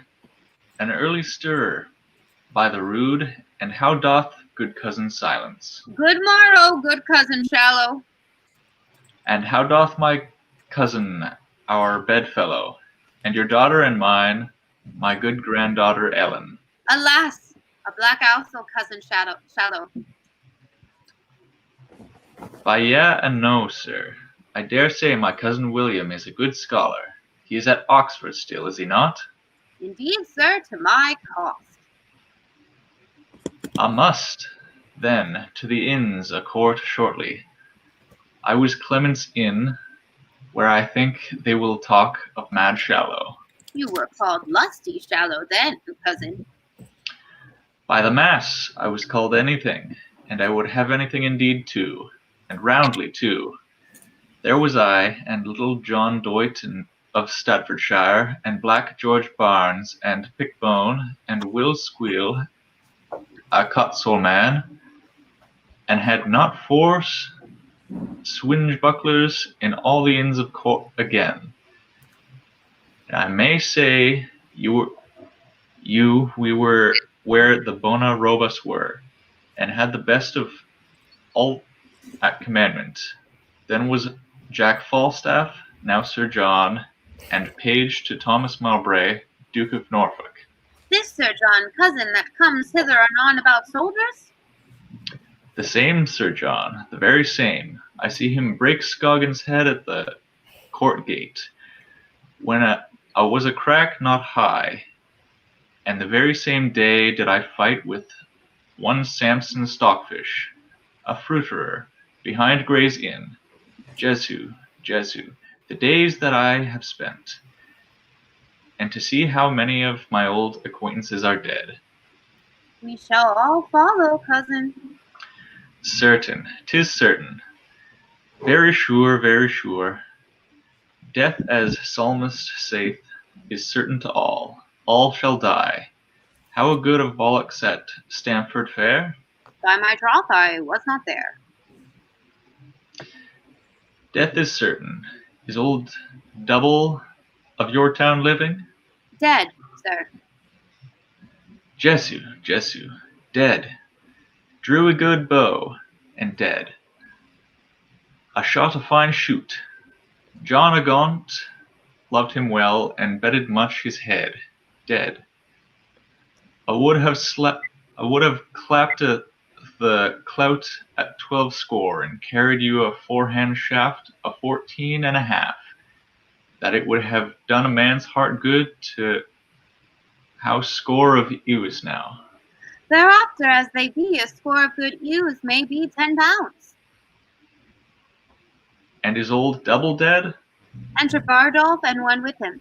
Here come 2 of Sir John Falstaff's men, as I think. Good morrow, honest gentlemen. I beseech you, which is Justice Shallow? I am Robert Shallow, sir, a poor esquire of this and one of the king's justices of the peace. What is your pleasure with me? My captain, sir, commends him to you, my captain, Sir John Falstaff, a tall gentleman, by heaven, and a most leal. He greets me well then, sir. I knew him a good backsword. How doth the good knight? May I ask how my lady his wife? Sir, pardon. A soldier is better accommodated than wife. It is well said, in faith, sir, and it is well said too. Better accommodated. It is good. Yeah, indeed it is. Phrases are surely and ever were very commendable. Accommodated. It comes of accommodо. Very good. A good. Pardon, sir. I have heard the word. Phrase. Call you by this day. I know not the phrase, but I will maintain that with my sword be a soldier like word, and a word of good command of heaven. Accommodated, that is. When a man, they say, accommodated, or when a man is being whereby a thought to be accommodated. This is an excellent thing. Enter Falstaff. It is very just. Look, here comes good Sir John. Give your good hand. Give me your worship's good hand. By my, you look well, and bear your ears very well. Welcome, good John. I'm glad to see you well, good Master Robert, Master Sircard, as I think. No, Sir John, it is my cousin Silence, in commission with me. Good Master Silence, it well befits you should be of peace. Your good worship is welcome. Fie, this is hot weather. Gentlemen, have you here half a dozen sufficient men? Marry, have we, sir. Will you sit? Let me see them, I beseech you. Where's the roll? Where's the roll? Where's the roll? Me see, let me see, let me see. So, yeah. Marry, sir. Rafe Mouldy, let me appear as I call. Let them so, let them do so. Let me see. Where is Mouldy? Here, and please you. What think you, Sir John? A good-limbed fellow, young, strong, and good of friends? Is thy name Mouldy? Yeah, and please you. 'Tis the more time thou wert used. Ha ha ha, most excellent, i' faith. Things that are mouldy lack use, very singular good. In faith, well said, Sir John, very well said. Prick him. I was pricked well enough before, and you could have let alone. My old dame will be undone now for one to do her and her drudgery. You need not to have pricked me. There are other men fitter to go out than I. Go to, peace, Mouldy, you shall go. Mouldy it is you were spent. Spent. Peace, fellow, peace, stand aside. No, you were you, for the other... Sir John, let me see. Simon Shadow? Yea, marry, let me have him to sit under. He's like a cold soldier. Where's Shadow? Here, sir. Shadow, whose son art thou? My mother's son, sir. Thy mother's son, like enough in thy father, so the son of the female is the shadow of the male. It is so indeed, but much of the father's substance. Do you like him, Sir John? Shadow will serve for summer. Prick him, for we have number of shadows. Fill up the muster book. Thomas Wart? Where is he?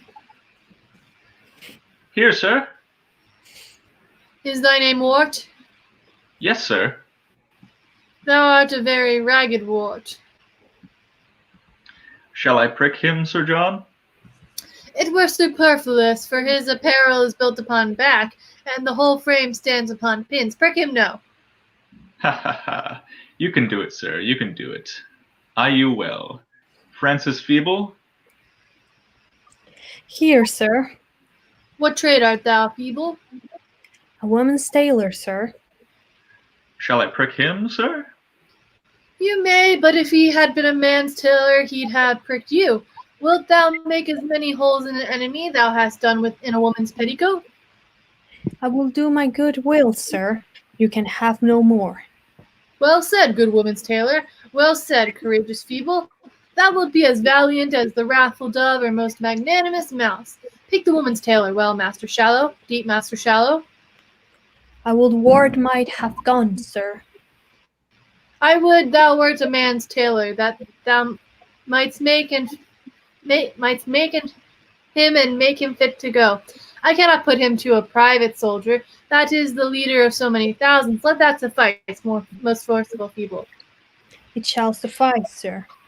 I am bound to thee, Reverend Feeble. Who is next? Peter Bullcalf of the Green? Ye marry, let's see Bullcalf. Here, sir. For God, a likely fellow. Come, prick me, Bullcalf, ye roar again. Oh Lord, good my Lord Captain. What dost thou roar before thou art pricked? Oh Lord, sir, I am a diseased man. What disease hast thou? A horse on cold, sir. A cough, sir. Corona, sir, which I caught bringing the king's affairs upon his coronation day, sir. Come, thou shalt go to the wars in a gown. We will away the cold, and I will take such order that thy friends ring for thee. Is here all? Here is two more, called than your number. You must but four here, sir, and so, I pray you go in with me too. Come, I will go drink with you, but I cannot tarry dinner. I am glad to see you, by my troth, Master Shallow.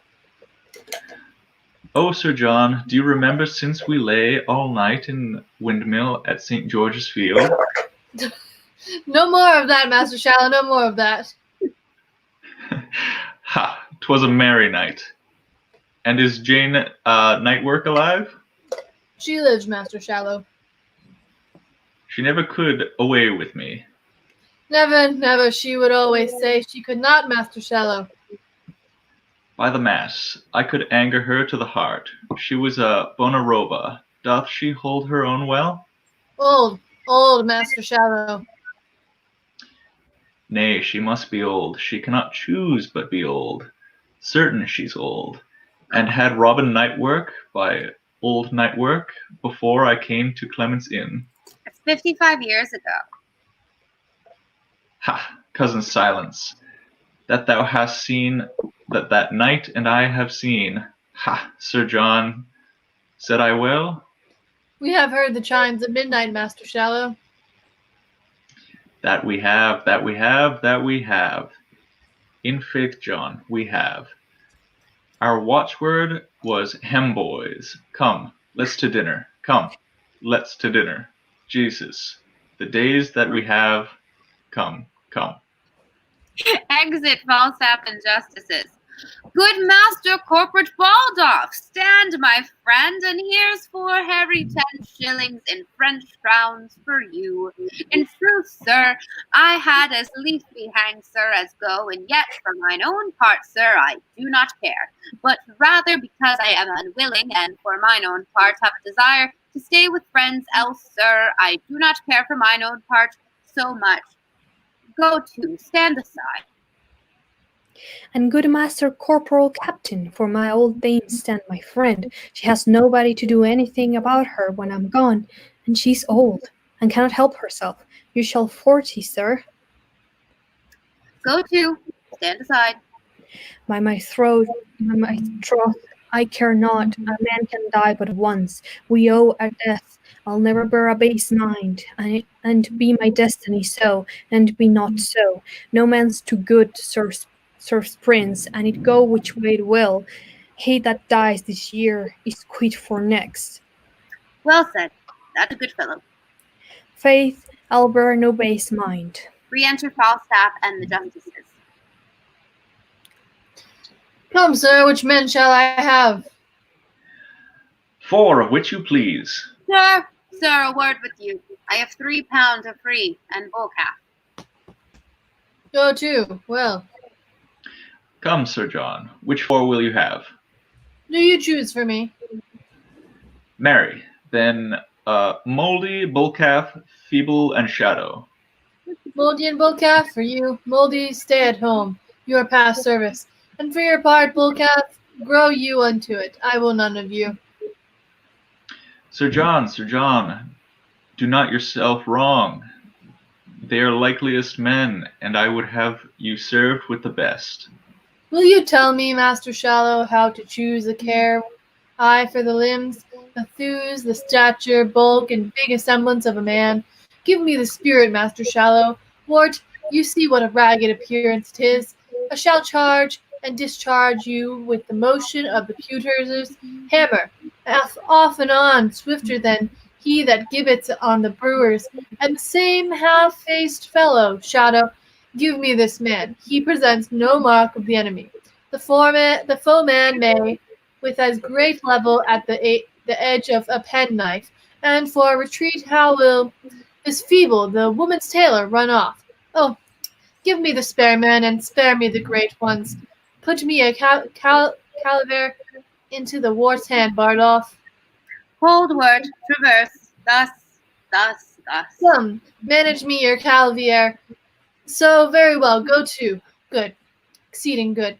Oh, give me always a little lean, old, chopped, bald shot. Well said. In faith, Wart, thou art good. Hold, there's a tester for thee. He is not his craft's master, he doth not do it right. Remember, at Mile End Green, when I lay at the Clement's Inn, I then Sir Dagonet in Arthur's show, there was a little quiver fellow, and a wound managed you his piece thus, and would about, and come you in, ratata. What a say, bounce, what a say, and away again, a go, and again, what a come. I shall never see such a... These fellows will do well, Master Shallow. God keep Master silence. I will not use many words with you. Fare you well. Gentlemen, both I thank you. I must a dozen mile, Bardolph. Give the soldiers coats. Sir John, the Lord bless you. God prosper your God, send us peace. At your return, visit our house. Let our acquaintance be renewed. Peradventure, I will with ye to the court. For God would you would. Go to. I have spoke at word. God keep you. Fare you well, gentle gentlemen. Exit. On Bardolph, lead the men away. Exits all but Falstaff. As I return, I will fetch off these justices. I do see the bottom of justice shallow. Lord, how subject we old men are to this vice of lying. This same starved justice hath done nothing but prate me to the wildness of his youth and the feats he hath done about Turnbull Street, and every third word a lie, duer paid to the hearer than the Turk's tribute. I do remember him at Clement's Inn, like a man made after supper of a cheese paring, when I was naked. And he was for all the world like a forked radish, with his head fantastically carved upon it with a knife. I was so forlorn that his dimensions to any thick sight were invisible. A horse called him a mandrake, and never came ever the reward of the fashion and sung those tunes to the overscutched housewives that he heard the carmen whistle and swear they were his fancies or his good nights. And now, in this vice's dagger, become a squire, and talks as familiarly of John a Gaunt as if he had sworn brother to him. And I'll be sworn, I ne'er saw him but once the Tillyard. And then he burst his head for crowding among the marshal's men. I saw it, and told John a Gaunt he beat his own name, for you might have thrust him and all his apparel into an eelskin. The case of a treble hot boy was a mansion for him, a court, and now he land and beeves. Well, I'll be acquainted with him if I return, and it shall go hard, but I'll make him a philosopher's 2 stones to me. If the young base be a bait for the old pike, I see no reason in the law of nature, but I may snap at him. Let time shade, and there an end. Okay, Act 4. 1. Yorkshire, within the forest of Baldry. Enter the Archbishop of York, Mowbray, Hastings, and others. What is this forest called? 'Tis Galtree Forest, and shall please your grace. Here stand, my lords, and send discoveries forth, to know the numbers of our enemies. We have sent forth already. 'Tis well done. My friends and brethren in these great affairs, I must acquaint you that I have received new dated letters from Northumberland, their cold intent tenors of sun and substance. Thus here doth wish his person with such powers, as he might hold sortents with his quality, the which he could not levy, whereupon has retired to ripe his growing fortunes to Scotland, and concludes in hearty prayers that your attempts may overlive the hazard and fearful meeting of their opposite. Thus do the hopes we have in him touch ground and dash themselves to pieces. Enter a messenger. Now what news? West of this forest, scarcely off a mile, in goodly form comes the armed enemy, and by the ground they hide, I judge their number upon or near the rate of 30,000. The just proportion that we gave them out. Let us sway on and face them in the field. Enter Westmoreland. Well, what well-appointed leader fronts us here? I think it is my lord of Westmoreland. Health and fair greeting from our general, the Prince, Lord John, and Duke of Lancaster. Say on my lord of Westmoreland, and peace, what doth concern your coming? Then, my lord, unto your grace do I, in chief, address the substance of my speech. If that rebellion came like itself, in base and abject routs, led on by bloody youth, and guarded with rags, and counter-attacked by boys and beggary, I say, if damned commotion so appeared in his true, native, and most proper shape, you, reverend father, and these noble lords, had not been here to dress the ugly form of base and bloody insurrection with your fair honours. You, Lord Archbishop, whose see is by a civil peace maintained, whose beard the silver hand of peace hath touched, whose learning and good letters peace hath tutored, whose white investments figure innocence, the dove, the very blessed spirit of peace. Wherefore you do so ill translate yourself out of the speech of peace, that bears such grace into the harsh and boisterous tongue of war? Turning your books to graves, your ink to blood, your pens to lances, your tongues divine, to a loud trumpet and a point of war. Wherefore do I this? So the question stands. Briefly to this end, we are all diseased, and with our surfeiting and wanton hours, have brought ourselves into burning fever, and we must bleed for it, of which disease our late King Richard, being infected, died. But, my most noble lord of Westmoreland, I take not on me here as a physician, nor do I, as an enemy to peace, troop in the throngs of military men, but rather show a while like fearful war, to diet rank minds, sick of happiness, and purge the obstructions which begin to stop our very veins of life. Hear me more plainly. I have an equal balance justly weighed, that wrongs our arms may do what wrongs we suffer, and find our griefs heavier than our offences, which we see which way the stream of time doth run, and are enforced from our most quiet there, by the rough torrent of occasion, and have the summary of all our griefs, when time shall serve to show articles, which long ere this we offer to the king, and might not by no suit gain our audience. When we are wronged and would unfold our griefs, we are denied access upon his person, even by those men that have done us wrong. The dangers of the days but newly gone, whose memory is written on the earth, with yet appearing blood, and the examples of every minute's instance present now, hath put us in these ill-beseeming arms, not to break peace or any branch of it, but to establish here a peace indeed, concurring both in name and quality. Whenever yet was your appeal denied? Wherein have you been galled by the king? What peer hath been suborned to grate on you, that you should seal this lawless bloody book, a forged rebellion with a seal divine, and consecrate commotion's bitter edge? My brother general, the Commonwealth, to brother horn on household cruelty, I make my quarrel in particular. There is no need of any such redress, or if there were, it not belongs to you.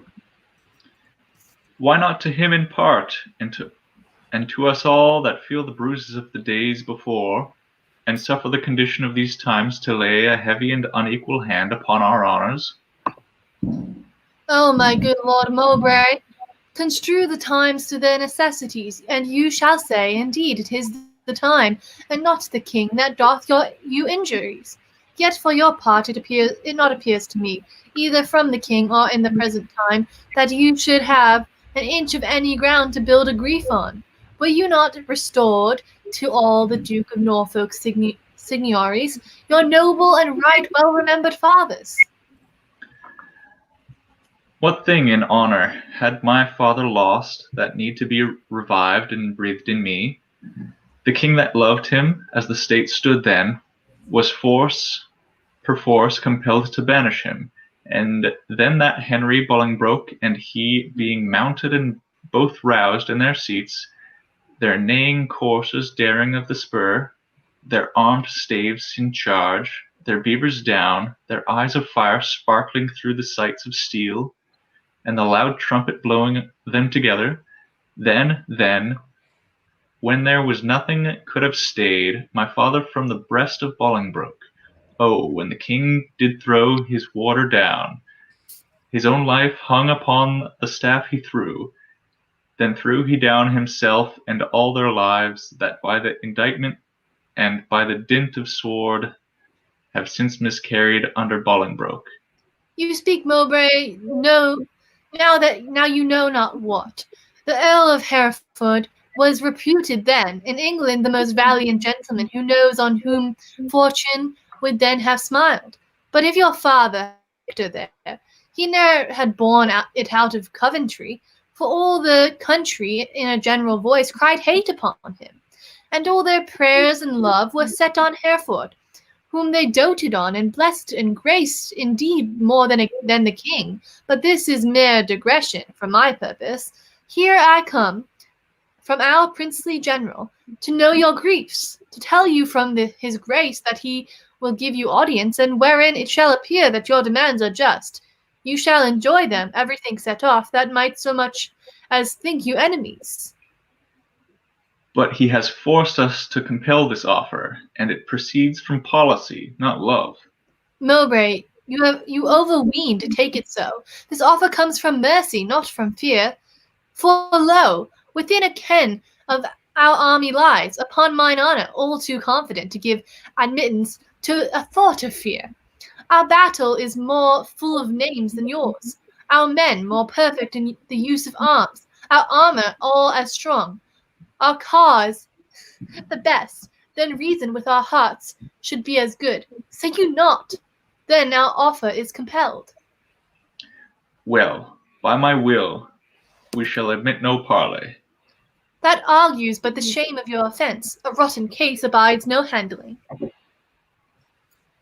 Hath the Prince John a full commission and very ample rule, virtue of his father, to hear and absolutely determine of what conditions we shall stand upon?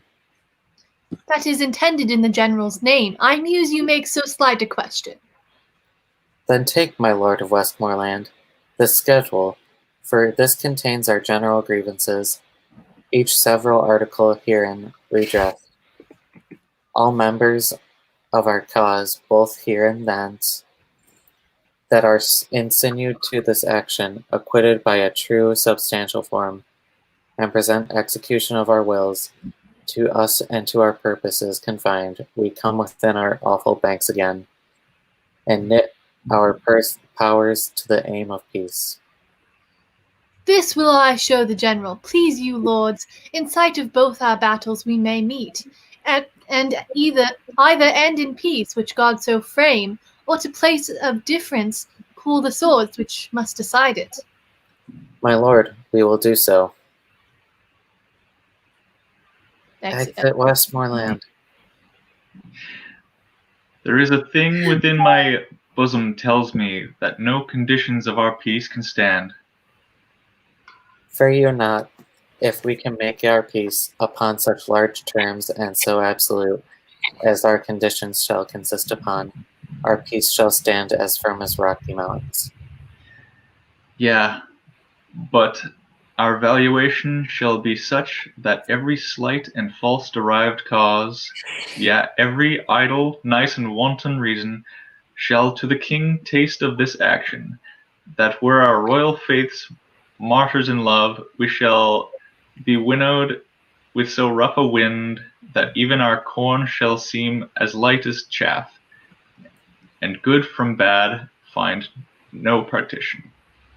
No, my lord, note this, the king is weary of dainty and such picking grievances, for he hath found to end one doubt by death revives two greater in the airs of life, and therefore he will he wipe his tables clean, and keep no telltale to his memory that may repeat his history lost.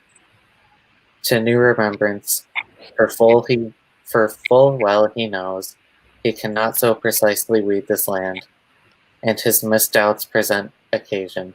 His foes are so enrooted with his friends that the plucking to unfix an enemy, he doth first unfasten so and shake a friend, so that this land, like an offensive wife that hath enraged him on to offer strokes, as he is striking, holds his infant up, and hangs resolved correction in the arm that was upreared to execution.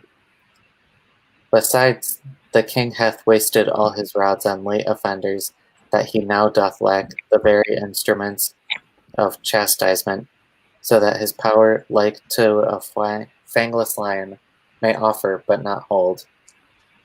'Tis very true, and therefore to be assured, my good Lord Marshal, if we do now make our atonement well, our peace will, like a broken limb, united, grow stronger for the breaking. Be it so. Here is returned my Lord Westmoreland. Re-enter Westmoreland. The prince is here at hand. Pleaseth your to meet his grace, just distance between our armies. Your Grace of York, in God's name then, set forward. Before, and to greet his grace, my lord, we come. Act 4, Scene 2. Enter from one side, Mowbray, attendant, afterwards, and the Archbishop, Hastings, and others. From the other side, Prince John of Lancaster, Westmoreland, officers, and others.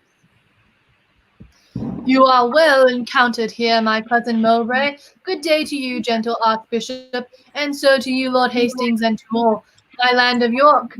It better showed you that your flock assembled by the bell encircled you to hear with reverence your exposition on the holy text. Then now to see you here, an iron man, cheering a rout of rebels with your drum, turning to the word to sword and life to death. That man that sits within the monarch's heart and ripens in the sunshine of his favor, would he abuse the countenance of the king?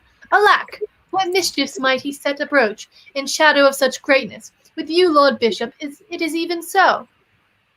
Who hath not heard it spoken, how deep you were within the books of God? To us, the speaker in his parliament, to us, the imagined voice of God himself, the very opener and intelligencer between the grace, the sanctities of heaven and our dull workings. Oh, who shall believe but you misuse the reverence of your place, employ the countenance and grace of heaven as a false favorite doth his prince's name, in deeds dishonorable. You have taken it up, under the counterfeited zeal of God, the subjects of his substitute, my father, and both, against the peace of heaven and him, have here upswarmed them. Good, my lord of Lancaster, I am not here against your father's peace. But, as I am told, my lord of Westmoreland, the time misordered doth, in common sense, crowd us and crush us to this monstrous form. To hold our safety up, I sent your grace the parcels and particulars of our grief, the which hath been with scorn shoved from the court, whereon this Hydra son of war is born, whose dangerous eyes may well be charmed asleep, with grant of our most just and right desires, and true obedience of this madness cured, stoop tamely to the foot of thy majesty. If not, we ready are to try our fortunes to the last man. And though we here fall down, we have supplies to second our attempt. If they miscarry, theirs shall second them. And so success of mischief shall be born, and heir from heir shall hold this quarrel up, whilst England shall have generation. You are too shallow, Hastings, much too shallow to sound the bottom of the after times. Please with your grace to answer them directly. How far forth do you like their articles? I like them all, and do allow them well, and swear here by the honor of my blood. My father's purposes have been mistook, and some about him have too lavishly rested his meaning and authority. My lord, these griefs shall be with speed redressed. Upon my soul they shall. If this may please you, discharge your powers unto their several counties, as we will ours, and here, between the armies, let's drink together, friendly and embrace, that all their eyes may bear those tokens home of our restored love and amity. I take your princely word for these redresses. I give it to you, and will maintain my word, and thereupon I drink to your grace. Go, captain, and deliver to the army this news of peace. Let them have pay and part. I know it will please them. Hie thee, captain. Exit the officer. To you, my noble lord of Westmoreland. I pledge your grace, if you knew what pains I have bestowed to breed this present peace, you would drink freely, but my love to ye shall show itself more openly hereafter. I do not doubt you. I am glad of it. Health to my lord and gentle cousin Mowbray. You wish me health in very happy season, for I am on sudden something ill. Against ill chances men are ever merry, but heaviness foreruns the good event. Therefore be merry, cause since sudden sorrow serves to say thus, some good thing comes tomorrow. Believe me, I am passing light in spirit. So much the worse, if your own rule be true. Shouts within. The word of peace is rendered, hark how they. This had been cheerful after victory. A peace is of the nature of a conquest, for then both parties nobly are subdued, and neither party losers. Go, my lord, and let our army be discharged. Exit Westmoreland. And good my lord, so please you let our trains march by us, that we may pursue the men we should have coped withal. Go good, Lord Hastings, and ere they be dismissed, let them march by. Exit Hastings. I trust, lords, we shall lie tonight together. Re-enter Westmoreland. Now, cousin, wherefore stands our army still? The leaders having charge from you to stand will not go off until they hear you speak. They know their duties. And re-enter Hastings.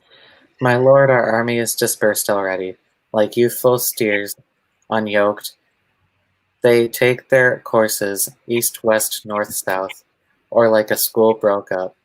Each hurries towards his home and sporting place. Good tidings, my lord Hastings, for the which I do arrest thee, traitor of high treason, and you, Lord Archbishop, and you, Lord Mowbray, of capital treason. I attach you both. Is this proceeding just and honorable? Is your assembly so?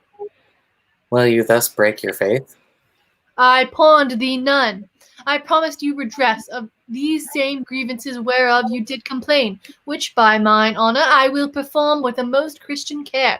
But for you, rebels, look to taste the due meet for rebellion and such acts as yours. Most shallowly did you these arms commence, fondly brought here, and foolishly sent hence. Strike up our drums, pursue the scattered stray. God and not we hath safely fought today.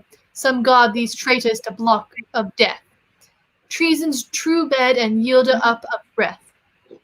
Act 4, Scene 3, another part of the forest. Alarum, excursions, enter Falstaff and Colville, meeting. What's your name, sir? Of what condition are you? And what place, I pray? I'll do that. I am a knight, sir. Of what condition are you, and what place, I pray? Well then, Colville is your name, a knight is your degree, and your place of the dale. Colville shall still be your name, a traitor your degree, and the dungeon your place. A deep enough, so shall you be still Colville of the dale. Are you not Sir John Falstaff? As good a man as he, sir, whoe'er I am.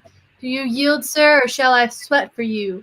If I do sweat, they are of thy lovers, and they weep for thy death. Therefore rouse fear and trembling, and do observance to my mercy. I think you are Sir John Falstaff, and in that yield me. I have a whole school of tongues in this belly, and not a tongue of them all speaks any other word but my, and I had but a belly of any indifferency. I were simply the active fellow in Europe. My womb undoes me. Here comes our general. Enter Prince John of Lancaster, Westmoreland, Blunt, and others. The heat is past. Follow no further now. Cool in the powers, good cousin Westmoreland. Exit Westmoreland. Now, Falstaff, where have you been all this while? When everything is ended, then you come? These tawdry tricks of yours will, on my life, one time or other, break some gallows back.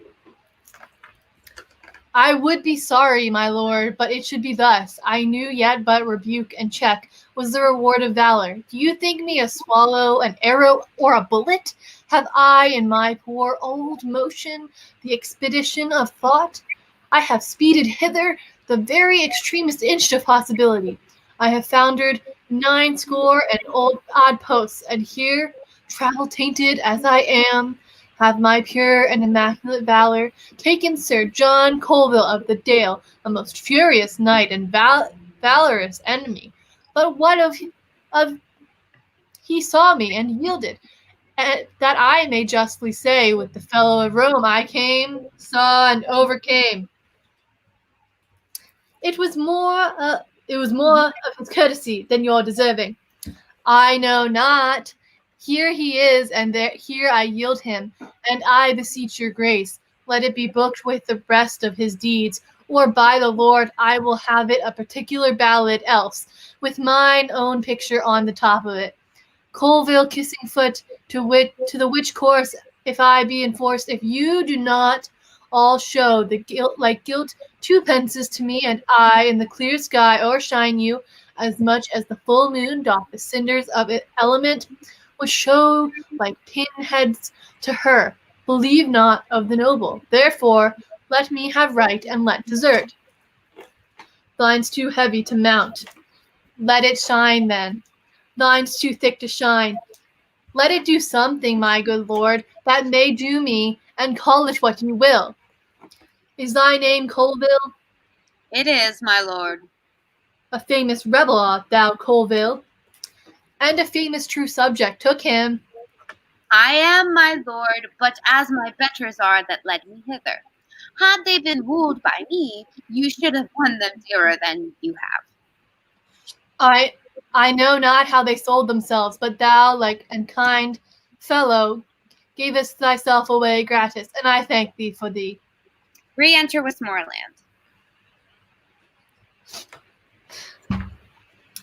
Now have you left pursuit? Retreat is made and execution stayed. Send Colville with his confederates to York to present execution. Blunt, lead him hence, and see you guard him sure. Exit Blunt and others. And now dispatch we toward the court. My lords, I hear the king, my father, is sore sick. Our news shall go before us to his majesty, which cousin you shall bear to comfort him, and we with sober speed will follow you. My lord, I beseech you, give me leave to go through Gloucestershire, and when you come to court, stand my good prey in your good report. Fare you well, Falstaff. I, in my condition, shall speak better of you than you deserve. Exit all but Falstaff. I would you had but the wit, 'twere better than your dukedom. Good faith, this same young sober-blooded boy doth love me, nor a man cannot make him laugh. But that's no, he drinks no wine. There's never none of these demure boys to any proof, for thin drink doth so ever overcool their blood, making many fish meals, that they fall into a kind of male green sickness, and then when they marry, they get wenches, and are generally fools and cowards, which some of us should be but for inflammation. A good sherry stack hath a twofold operation in it. It ascends me into the brain, drives me there the foolish and dull and cruddy vapors which environ it, apprehensive, quick, forgetive, full nimby, fiery, and delectable shapes, which delivered o'er the voice to the voice, and which is the birth, becomes excellent wit. The second, your excellent sherries in the warming of the blood, which cold and settled left the liver white and pale, which is the badge of pusillanimity and cowardice, but the sherris warms and makes it course from the inwards to the parts extremis, illumineth the face, which, as a beacon, gives warning to all rest of this little kingdom, man to arm, and then the vital commoners and inland petty spirits muster me all to their captain, the heart, who, great and puffed up with this doth any deed of courage, and this valor comes of sheriffs. That skill in the weapon is nothing without sack. For that, it'll work and learning, a mere hoard of gold kept by a devil, till sack commences it and sets it in act and use. Hereof it that Prince Harry is valiant. Through the cold blood he did naturally inherit of his father, he hath, like lean, sterile, bare land, manured, husbanded, and tilled with excellent endeavour, of drinking good store of fertile shares, that he is become very hot and valiant. If I had 1,000, the first humane principle I would teach them should be to forswear thin imprecations, and to act themselves to sack. Enter Bardolph. How now, Bardolph? The army is discharged and all gone. Let them go, all through Gloucestershire, and there I visit Master Robert Shallow, Esquire. I have him already tempering between my finger and my thumb, and shortly will I with him. Come away, exit. Act 4, Scene 4, Westminster, the Jerusalem Chamber, and to the King, Thomas of Clarence, Prince Humphrey of Gloucester, Warwick, and others.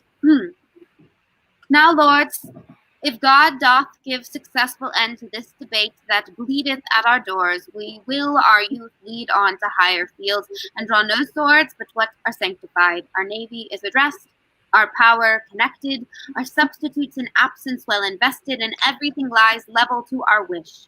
Only we want a little personal strength, and pause us till these rebels now afoot come underneath the yoke of government. Both which we doubt, but your majesty shall soon enjoy. Humphrey, my son Gloucester, where is the prince your brother? I think he's gone to hunt, my lord. And how accompanied? I do not know, my lord. Is not his brother Thomas of Clarence with him? No, my good lord, he is in presence here. What would my lord and father? Nothing but well to thee, Thomas of Clarence. How chance thou art not with the prince thy brother? He loves thee, and thou dost neglect him, Thomas. Then all thy brothers cherish him, my boy, and noble offices thou mayest effect of mediation after I am dead. Between his greatness and thy other brethren, therefore omit him not. Blunt not his love, nor lose the good advantage of his grace by seeming cold or careless of his will. For he is gracious if he observed he hath a tear for pity, and a hand open as a day for melting charity. Yet, notwithstanding, being incensed he is flint, and humorous as winter, and as sudden as flaws congealed in the spring of day, his temper therefore must be well observed. Chide him for faults, and do it reverently, when you perceive his blood inclined to mirth. But, being moody, give him line and scope till that his passions, like a whale on ground, confound themselves with working. Learn this, Thomas, and thou shalt prove a shelter to thy friends, a hoop of gold to bind thy brothers in, that the united vessel of their blood, mingled with the venom of suggestion, as force perforce the age will pour in it, shall never leak, thou it do work as strong as aconitum of rash gunpowder. I shall observe him with all care and love. Why art thou not at Windsor with him, Thomas? He is not here today. He dines in London. And how accompanied? Canst thou tell that? With Poins and other his continual followers. Most subject is the fattest soil to weeds, and he, the noble image of my youth, is overspread with them. Therefore, my grief stretches itself beyond the hour of death. The blood weeps from my heart when I do shape in forms imaginary the unguided days and brought in times that you shall look upon when I am sleeping with my ancestors. For when his headstrong riot hath no curb, when rage and hot blood and his counselors, when means and lavish manners meet together, or with what wings shall his affections fly towards fronting peril and opposite decay? My gracious lord, you look beyond him quite. The prince but studies his companions. Like a strange tongue, wherein to gain the language, 'tis needful that the most immodest word be looked upon and learnt, which once attained, your highness knows, comes no further use but to be known and hated. So, like gross terms, the prince will, in the perfectness of time, cast off his followers, and their memory shall as a pattern or a measure live, by which his grace must meet the lives of others, turning past evils to advantages. 'Tis seldom when the bee doth leave her comb in the dead carrion. Enter Westmoreland. Who's here? Westmoreland? Health to my sovereign, and new happiness added to that I am to deliver. Prince John, your son, doth kiss your grace's hand. Mowbray, the bishop's group, Hastings, and all are brought to the correction of your law. There is not now a rebel's sword unsheathed, but peace puts forth her olive everywhere. The manner how this action hath been borne, here at more leisure may your highness read, with every course in this particular. O Westmoreland, thou art a summer bird, which ever in the haunch of winter sings the lifting up a day. Enter Harcourt. Look, here's more news. From enemies heaven keep your majesty, and then they stand against you, may they fall, as those that I am come to tell you of, the Earl Northumberland and the Lord Bardolph, with a great power of English and of Scots, are by the Sheriff of Yorkshire overthrown. The manner and true order of fight this packet, please it you, contains at large. And wherefore should these good news make me sick? Will fortune never come with both hands full, with write her fair wound still in foulest letters? She either gives a stomach and no food, such are the poor in health, or else a feet the stomach, such are the rich that have abundance and enjoy it not. I should rejoice now at this happy news, and now my sight fails, and my brain is giddy. O me, come near me, now I am much ill. Comfort your majesty. O my royal father. My sovereign lord, cheer up yourself, look up. Be patient, princes. You do know these fits are with his highness very ordinary. Stand from him, give him air, he'll straight be well. No, no, he cannot long hold out these pangs. The incessant care and labour of his mind hath wrought the mure that should it confine it in, so thin that life looks through, and will break out. The people fear me, for they observe unfathered airs and loathly births of nature. The seasons change their manners, as the year had found some months asleep, and leapt them over. The river hath thrice flowed, no ebb between, and the old folk, time's doting chronicles, say it did so a little time before, that our great grandsire, Edward, sicked and died. Speak lower, princes, for the king recovers. This apoplexy will certain be his end. I pray you take me up and bear me hence into some other chamber. Softly, pray. Exits. Act 4, Scene 5. The king, laying on a bed. Clarence, Gloucester, Warwick, and others in attendance. Let there be no noise made, my gentle friends, unless some dull and favorable hand will whisper music to my weary spirit. Call for the music in the other room. Set me the crown upon my pillow here. His eye is hollow, and he changes much. Less noise, less noise. Enter Prince Henry. Who saw the Duke of Clarence? I am here, brother, full of heaviness. How now, reign within doors, and none abroad? How doth the king? Exceeding ill. Heard he the good news yet? Tell it him. He altered much upon hearing it. If he be sick with joy, he'll recover without physic. Not so much noise, my lords. Sweet prince, speak low. The king your father is disposed to sleep.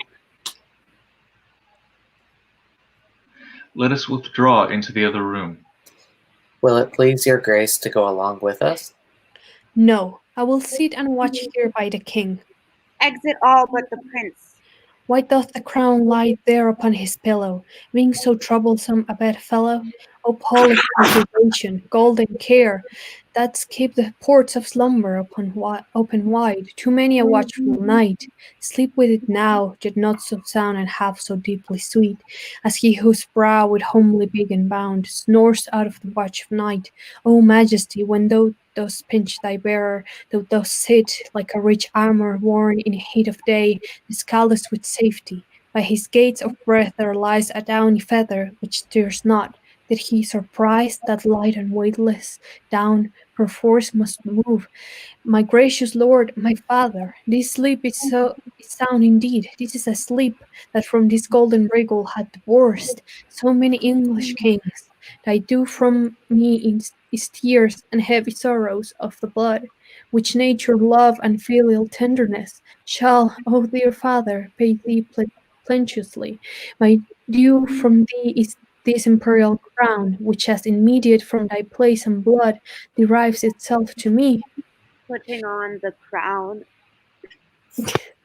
Lo, wear it which God shall guard, and put the world's whole strength into one giant arm. It shall not force this lineal honor from me. This from thee will I to mine leave as it's left to me. Exit. Warwick, Gloucester, Clarence. Re-enter Warwick, Gloucester, and Clarence. Doth the king call? What would your majesty? How fares your grace? Why did you leave me here alone, my lords? We left the prince, my brother here, my liege, who undertook to sit and watch by you. The Prince of Wales? Where is he? Let me see him. He is not here. The door is open. He is gone this way. He came not through the chamber we were. Where is the crown? Who took it from my pillow? When we withdrew, my liege, we left it here. The prince has taken it hence. Go, seek him out. Is he so hasty that he doth suppose my sleep my death? Find him, my lord Warwick, ride him hither. Exit Warwick. This part of his conjoins with my disease, and helps to end me. See, sons, what things you are. How quickly nature falls into revolt when gold becomes her object.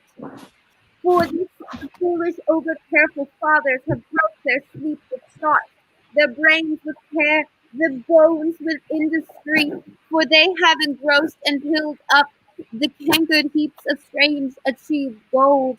For this they have been thoughtful to invest their sons with arts and martial exercises, when, like the bee, tolling from every flower the virtuous sweets our thighs with wax, our mouths with honey packed, we bring it to the hive, and, like the bees, murdered for our pains, his bitter taste yields his endorsements to the ending father. Re-enter Warwick. Now where is he that will not stay so long till his friend's sickness hath determined me? My lord, I found the prince in the next room, washing with kindly tears to his gentle cheeks, with such a deep demeanor and great sorrow, that tyranny which never quaffed but blood, would by beholding him have washed his knife with gentle eye drops. He is coming hither. But wherefore did he take away my crown? Re-enter Prince Henry. Lo, where he comes, come hither to me. Harry, depart the chamber, leave us alone. Exit all but the king and the prince. I never thought to hear you speak again. Thy wish was father, Harry, to that thought. I stay too long by thee, I weary thee. Dost thou so hunger for mine empty chair that thou wilt needs invest thee with my honors before thy hour be ripe? O foolish youth, thou seekest the greatness that will overwhelm thee scathed but little. For my cloud of dignity is held from falling with so weak a wind that it will quickly drop. My day is dim. Thou hast stolen that which after some few hours were thine without offense, and at my death thou hast sealed up my expectation. Thy life did manifest, thou lovest me not, and thou wilt have me dire assured of it. Thou hidst 1,000 daggers in thy thoughts, which thou hast whetted on thy stony heart to stab at half an hour of my life. What canst thou not forbear me for half an hour? Then get thee gone, and dig my grave thyself, and bid the merry bells ring to thine ear that art crowned not that I am dead. Let all the tears that should bedew my hearse be drops of balm to sanctify thy head. Only compound me with forgotten dust. Give that which gave thee life unto the worms. Pluck down my officers, break my decrees, for now a time is come to mock at form. Harry the Fifth is crowned. Up, vanity, down, royal state, all you sage counsellors, hence! And to the English court assemble now, from every region apes of idleness, now neighbour confined, purge you of your scum. That you a ruffian, that will swear, drink, dance, revel the night, rob, murder, commit the oldest sins, the newest kind of ways. Be happy, he will trouble you no more. England shall double gild his treble guilt. England shall give him office, honour, might. For the fish Harry from herb license plucks the muzzle of the strength, and the wild dog shall flesh his tooth on every innocent. Oh, my poor kingdom sick with civil blows. When that my care could not withhold thy riot, what wilt thou do when riot is thy care? Oh, thou wilt be a wilderness again, peopled with wolves, thy old inhabitants. Oh, pardon me, my liege, but for my tears, the moist impediments unto my speech, I had forestalled this dear and deep rebuke, ere you with grief had spoke, and I had heard the course of it so far. There is your crown, and he that wears the crown immortally, long guard it yours. If I affect it more than as your honour and as your renown, let me no more from this obedience rise, which my most inward true and duteous spirit teacheth with his prostrate and exterior bending. God witness with me when I here came in, and found no course of breath within your majesty. How cold it struck my heart! If I do fain, or let me in my present wildness die, and never live to show the incredulous world the noble change that I have proposed, coming to look on you, thinking you dead, and dead almost, my liege, to think you were. I spake unto this crown as having sense, and thus upbraided it. The care on thee depending had fed upon the body of my father. Therefore, thou best of gold art worst of gold, other less fine in carat is more precious, preserving life in medicine potable. But thou, most fine, most honoured, most renowned, hast eaten thy bearer up. Thus my most royal liege, accusing it, I put it on my head to try with it as with an enemy that had before my face murdered my father, the quarrel of a true inheritor. But if it did infect my blood with joy, or swell my thoughts to any strain of pride, if any rebel or vain spirit of mine did with the least affection of a welcome give entertainment to the might of it, let God of ever keep it from my head, and make me as the purest basil is, that doth with awe and terror kneel to it. O my son, God put it in thy mind to take it hence, that thou mightst with the more thy father's love, pleading so wisely in excuse of it. Come hither, Harry, sit thou on my bed, and hear, I think, the very latest counsel that ever I shall breathe. God knows, my son, by what by paths and indirect crooked ways I met this crown, and I myself know well how troublesome it sat upon my head. To thee it shall descend with better quiet, better opinion, better confirmation, for all the soil of achievement goes with me into the earth. It seemed in me but as an honour snatched with boisterous hand, and I had many living to upbraid my gain of it by their assistances, which daily grew to quarrel and to bloodshed, wounding supposed peace. And all these bold fears thou seest with peril, I have answered, for all my reign hath been but as a scene acting the argument. And now, my death changes the mood. For what is me was purchased falls upon thee with a more fairer sort, so thou the garland wearest successively. Yet thou standest more sure than I could do. Thou art not firm enough, since griefs are green, and all my friends, which thou must make thy friends, have but their stings and teeth newly taken out, by whose spell working I was first advanced, and by whose power I well might lodge a fear to be again displaced, which to avoid I cut them off, and had purpose now to lead out many to the Holy Land, lest rest and lying still might make them look too near unto my state.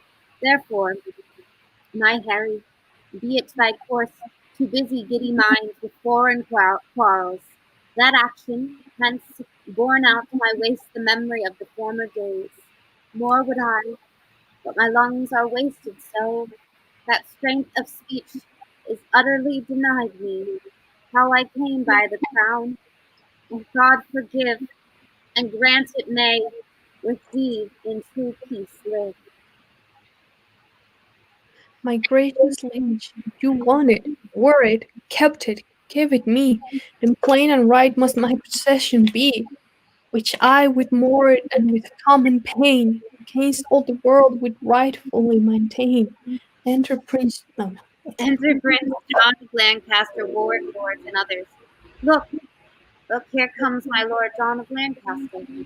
Health, peace, and happiness to my royal father. Thou bringest me happiness and peace, son John, but health, alas, with youthful wings is flown from this bare withered trunk. Upon thy sight my worldly business makes a period. Where is my Lord Warwick? my Lord Warwick, Doth any name particular belong into the lodging where I first did swoon? 'Tis called Jerusalem, my noble lord.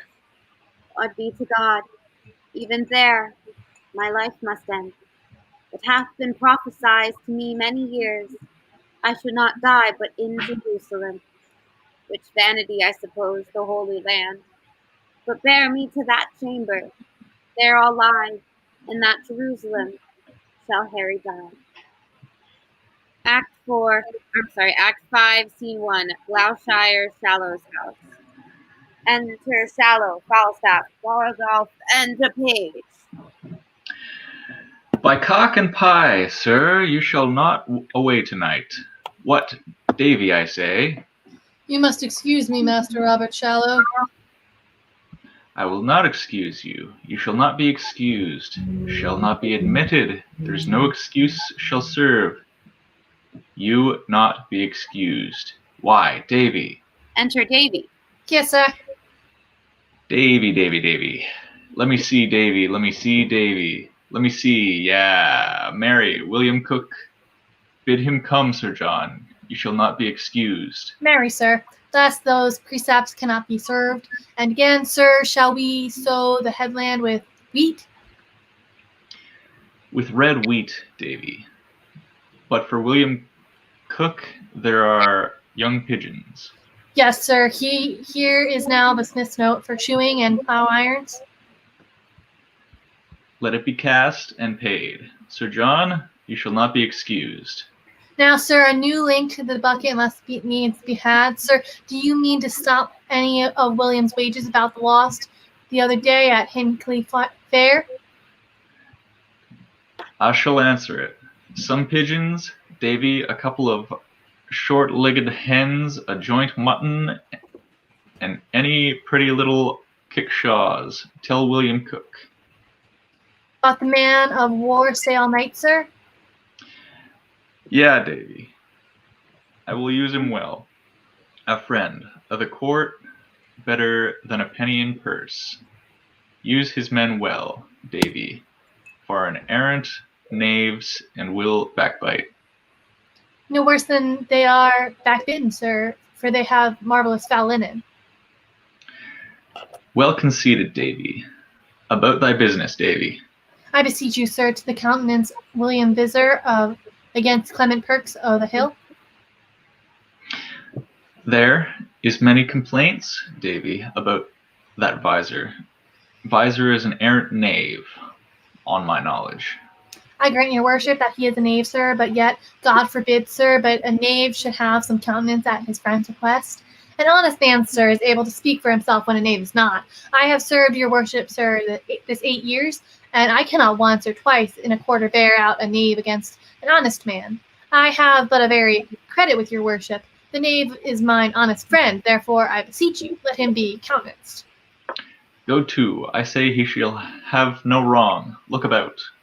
Exit. Where are you, Sir John? Come, with your boots. Give me your hand, Master Bardolph. I am glad to see your worship. I thank thee with all my heart, kind Master Bardolph. And welcome, my tall fellow. Come, Sir John. I'll follow you, good Master Barbert Shallow. Exit Shallow. Bardolph, look to our horses. Exit and Page. If I were sawed into quantities, I should make dozen of such bearded hermits staves as Master Shallow. It wonderful thing to see the semblance coherence of his men's spirits and his. They, by observing him, do bear this like foolish justices. He, by conversing with them, is turned into a justice-like serving man. Their spirits are so merry in conjunction with the participation of society that they flock together in consent, like so many wild geese. If I had a suit, Master Shallow, I would humor his men with the imputation of being near their master. If to his men I would curry with Shallow that no man could better command his servants, it is certain that either wise bearing or ignorant carriage is that men take diseases one of another. Therefore let men take of their company. I will devise matter enough out of this to keep Prince Harry in continual laughter, the wearing out of fashions, which is 4 terms or 2 actions, and a shall without intervallums. Oh, it is much that a lie with a slight oath and a jest with a sad brow will do with a fellow that had the ache in his shoulders. Oh, you shall see him laugh. His face will be like a wet cloak. I'll lay it up. Sir John! I come, Master Shallow, I come, Master Shallow. Act 5, Scene 2, Westminster, the Palace. Enter severally Warwick and the Lord Chief Justice. How now, my Lord Chief Justice? Whither away? How doth the king? Exceedingly well. His cares are now ended. I hope not dead. He's walked by the way of nature, and to our purposes he lived no more. I would his majesty had called me with him. The service that I truly did his life hath left me open to all injuries. Indeed, I think the young king loves you not. I know he doth not, and do arm myself to welcome the condition of the time, which cannot look more hideously upon me than I have drawn it in my fantasy. Enter Lancaster, Clarence, Gloucester, Westmoreland, and others. Here comes the heavy issue of dead Harry. Oh, that the living Harry had the temper of he the worst of these 3 gentlemen. How many nobles then should hold their places that must strike sails to the spirits of vile sort? Oh God, I fear all will be overturned. Good morrow, cousin Warwick. Good morrow. With Clarence.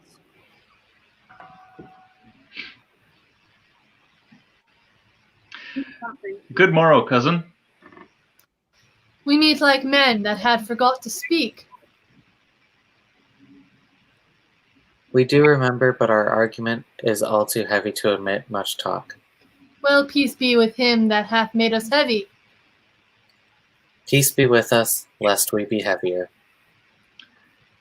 Oh, good my lord, you have lost a friend, and I dare swear you borrow not that face of seeming sorrow. It is sure your own. Though no man be assured what grace to find, you stand in coldest expectation. I am the sorrier, which were otherwise. Well, you must now speak, Sir John Falstaff, fair. which swims against your stream of quality. Sweet princes, what I did in honor, led by the impartial conduct of my soul, and never shall you see that I will beg a ragged and forestalled remission. If truth and upright innocence fails me, all to the king my master that is dead, and tell him who hath sent me after him. Here comes the prince! Enter King Henry V, attended. I think where that says Henry IV, that's supposed to be. Ba-ba-da-ba. Henry Good morrow, and God save your majesty. I think that's supposed to be Henry V, because Henry IV is out. He's not dead I- yet, I don't think. No, they said he died. Okay. All right, I'll go. I thought he was dead. This new and gorgeous garment, Majesty, sits not so easy on you as you think. Brothers, you mix your sadness with some fear. This is the English, not the Turkish court, not Amurta, and Amurta succeeds with Harry. Yet be sad, good brothers, for by my faith it very well becomes you. Sorrow so royalty in your appears that I will deeply put the fashion on and wear it in my heart. Why then be sad, but entertain no more of it, good brothers? Then a joint burden laid upon us all, for me by heaven. I bid you be assured, I'll be your father and your brother too. Let me bear your love, I'll bear your cares. Yet weep that Harry's dead, and so will I. If Harry lives, that shall convert those tears by numbers into hours happiness. We hope no otherwise from your majesty. You all look strangely on me, and you are, I think, assured I love you not. I am assured, if I be measured rightly, your majesty hath no just cause to hate me. No, how might a prince of my great hopes forget so great indignities you laid upon me? What great rebuke and roughly sent to prison, the immediate heir of England! Was this easy? May this be washed in lead and forgotten?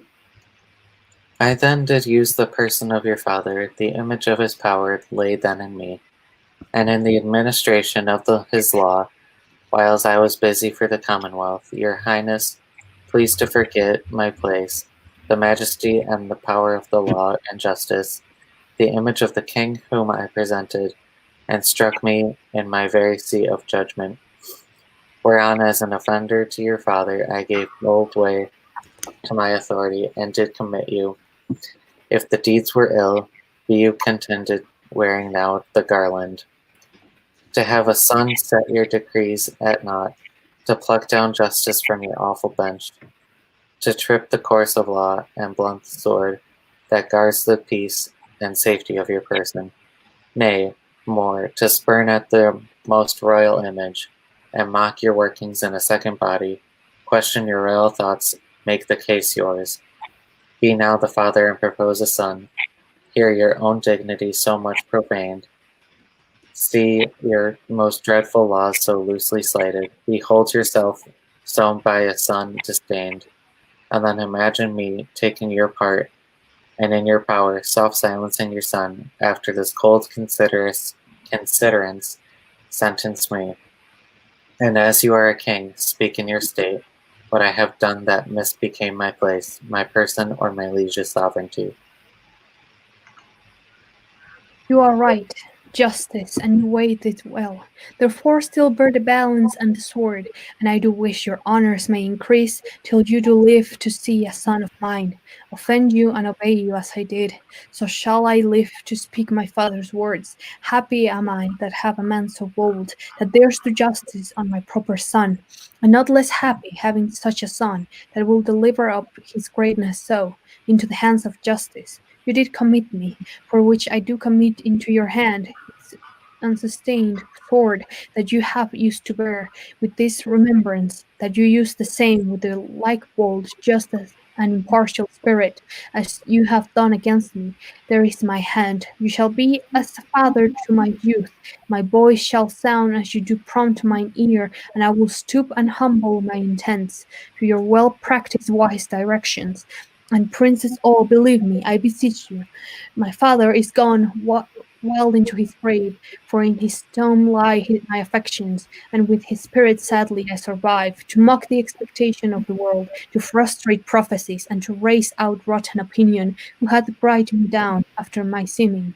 The tide of blood in me hath proudly flowed in vanity till now doth in turn and ebb back to the sea, where it shall mingle with the steed of floods, and flow henceforth in formal majesty. Now call we our high court of parliament, and let us choose such limbs of noble counsel, that the great body of our state may go in equal rank with the best governed nation, that war or peace or both at once may be, as things acquainted and familiar to us, in which you, father, shall have foremost hand, our coronation done, we will exile, as I before remembered, our state, and God consigning to my good intents, no prince, no peer shall have just cause to say, God shorten Harry's happy life one day.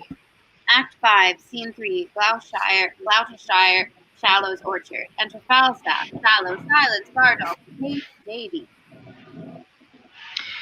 Nay, you shall see my orchard, where in an arbour we will eat a last year's pippin of mine own graffing, with a of caraways and so forth. Come, cousin Silence. And then too, For God, you have here a goodly dwelling and rich. Baron, beggars all, sir. Marry, good air. Spread, Davy, well said. This Davy serves you for good uses. He is your serving man and your husband. A good varlet, a very good varlet. Sir John, by the mass, I have drunk too much sack at supper. A varlet, now sit down. Come, cousin. Ah, sirrah, quotha we shall do nothing but eat and make good cheer, and praise God for the merry year, when flesh is cheap and females dear, and lusty lads roam here and there so merrily, and if so among so merrily. Ah, there's a merry heart. Good Master Silence, I'll give a health for that anon. Give Master Bardolph some wine, Davy. Sweet sir, I'll be with you anon. Most sweet sir, Master Page, good Master Page, sit, proface, what you want in meat we'll have and drink, but you must spare the hearts. Be merry, Master Bardolph, and, my little soldier, be merry. Be merry, be wary, my wife is all, for women are shrews, both short and tall. 'Tis merry in hall, with beards well gone, and welcome the merry tide, be merry, be merry. I did not think Master Silence had been a man of this mettle. Who, I? I've been married twice, and once here now. Re-enter Davy. There's a dish of leather coats for you. Davy! Your worship, I'll be with you straight. A cup of wine, sir? A cup of wine that's brisk and fine, and cup unto the lemon mine, and merry heart lives long on. Well said, Master Silence. And we shall be merry, now comes in the sweeter. Health and long life to you, Master Silence. Fill the cup and let it come, I'll pledge you a mile to the bottom.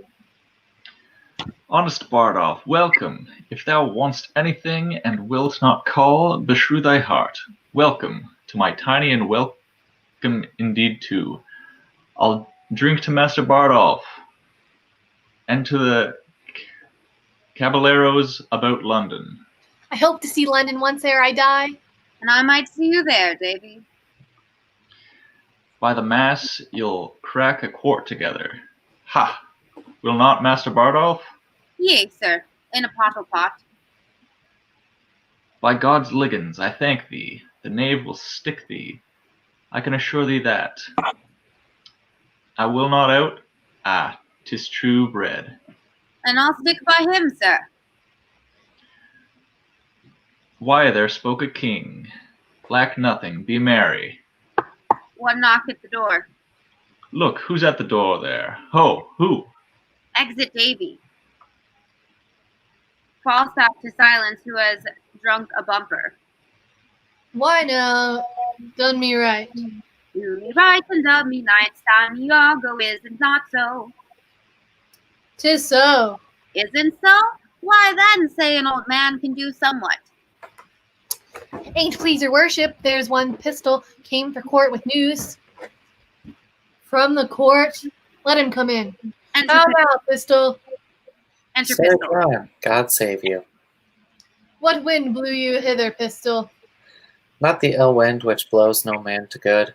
Sweet thou art now one of the greatest men in this realm. My lady, I think a be, but good man Puff of Barson. Puff, puff in thy teeth, most recreant coward base. Sir John, I am thy pistol and thy friend, and helter-skelter I have rode to thee, and tidings do I bring, and lucky joys, and golden times and happy news of Christ. I pray thee now, deliver them like a man of this. A fautra for the world and worldlings base, I speak of Africa and golden joys. O base Assyrian knight, what is thy news? Let King Copetsha know the truth thereof. And Robin Hood, Scarlet and John. Shall dunghill curs confront the hilly cons, and shall good news be baffled? Then, pistol, lay thy head in Fury's lap. Honest gentleman, I know not your breeding. Why then, lament therefore. Give me pardon, sir. If, sir, you come with news from court, I take it there's but two ways, either to utter them, conceal them. I am, sir, under the king, in some authority. Under which king? Bezonian? Speak or die. Under King Harry. Harry the Fourth or Fifth? Harry the Fourth. A fortra. For thine office, Sir John, thy tender lambkin is now king. Harry the Fifth's man, the man. I speak the truth. When pistol eyes do this, and fig me like the bragging Spaniard. What? The old king is dead. As nail in door, the things I speak are just. Away, Bardolph, saddle my horse. Master Robert, choose what office thou wilt in that land. 'Tis thine. Pistol will double charge thee with dignitaries. Oh, joyful day, I would not take a knighthood for my fortune. What, I do bring good news? Carry Master Silence to bed. Master Shallow, my lord Shallow, be what thou wilt. I am Fortune's steward. Get on, boots. We'll ride all night. Oh, sweet pistol, away, Bardolph. Exit Bardolph. Come, pistol, utter more to me, and withal devise something to do thyself good. Boot, boot, master. I know the young king is sick for me. Let us take any man's horses. The laws of England are at my commandment. Blessed they that have been my friends, and woe to my lord chief. Let vultures vile sigh seize on his lungs also. Where is the life that late I led, say they? Why, here it is. Welcome these pleasant days. Act 5, Scene 4, London. A street. Enter Beadles, dragging in hostess quickly, and all tear sheets. No, thou art knave. Errant knave, I would to God that I might die, that I might have thee hanged. Thou hast drawn my shoulder out of joint. The constables have delivered her over to me, and she small have whipped cheerful enough, I warrant her. There hath been a man or two lately killed about her. Not hook, you lie. Come on, I'll tell thee what. Thou damned tripe-visaged rascal, and the child I now go with do miscarry. Thou wert better thou hadst struck thy mother, thou paper-fact villain. Oh, the Lord, that Sir John were come! He would make this a bloody day to somebody. But I pray God the fruit of her womb miscarry. If it do, you shall have a dozen of cushions again. You have but 11 now. Come, I change you both with me, for the man is dead that you and pistol beat amongst you.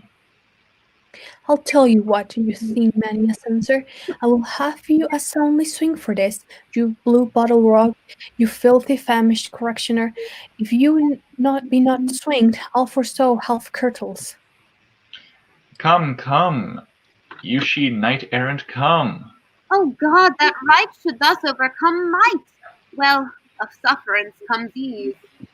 Come, you rogue one, bring me to a justice. Aye, come, you starved bloodhound. Goddamned death, goddamned bones. Thou Automni, thou. Come, you thing, come, you rascal. Very well. Act 5, Scene 5, Westminster near the Abbey. Enter grooms strewing rushes. More rushes, more rushes. The trumpets have sounded twice. 'Twill be 2:00. There they come from the coronation. Dispatch, dispatch. Exits. Trumpets sound, and the king and his train pass over the stage. After them enter Falstaff, Shallow, Pistol, Bardolph, and Page. Stand here by me, Master Robert Shallow. I will make the king do your grace. I will leer upon him as he comes by, and do but mark the countenance that he will give me. God bless thy lungs, good night. Come here, Pistol. Stand behind me. Oh, if I had to have made new liveries, I would have bestowed the £1,000 I borrowed of you. But 'tis no matter, this poor show doth better. This doth infer the zeal I had to see him. It doth so. It shows my earnestness of affection, It doth so. my devotion, It doth, it doth, it doth. as it were to ride day and night, and not to remember, not to have patience to shift me, It is best, certain. but to stand, stained with travel and sweating with desire to see him, thinking of nothing else, putting all else in oblivion, as if there were nothing else to be done to see him. 'Tis semper ideum for obsc hoc nil est, till all, 'tis all every part. 'Tis so indeed. My knight, I will inflame thy noble liver, and make thee rage. Thy dull and Helen of thy noble thoughts is in base durance and contagious prison, held thither by most mechanical and dirty hand, rouse up revenge from Ibon done with fell elective snake. For dull is in, pistol speaks not but truth. I will deliver her. Shouts within and trumpets sound. Do-do-do-do-do-do-do. There roared the sea and the trumpet clangor sounds. Enter the king and his train, the Lord Chief Justice among them. God save thy grace, King Hal, my royal Hal. The heavens thee guard and keep, most royal imp of. God save thee, my sweet boy. My Lord Chief Justice, speak to that vain man. Have you heard? Have you your wits? Know you what 'tis you.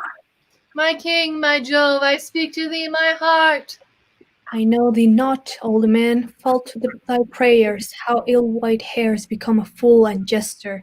I have long dreamed of such a kind of man, so surfeit swelled, so old and so profane, but being awaked I do despise my dream.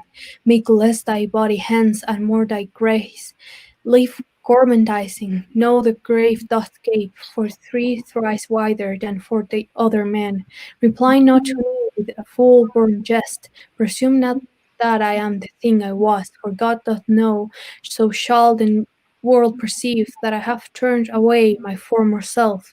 So will I those that kept me company, when thou dost, here I am as I have been, approach me, and thou shalt be as thou wast, the tutor and the feeder of my riots. Till then I banish thee on pain of death, as I have done the rest of my misleaders, not to come near our person by 10 mile. For competence of life I will allow you, the lack of means enforce you not to evils, and as we hear, you do reform yourselves. We will, according to your strength and quality, give you advancement.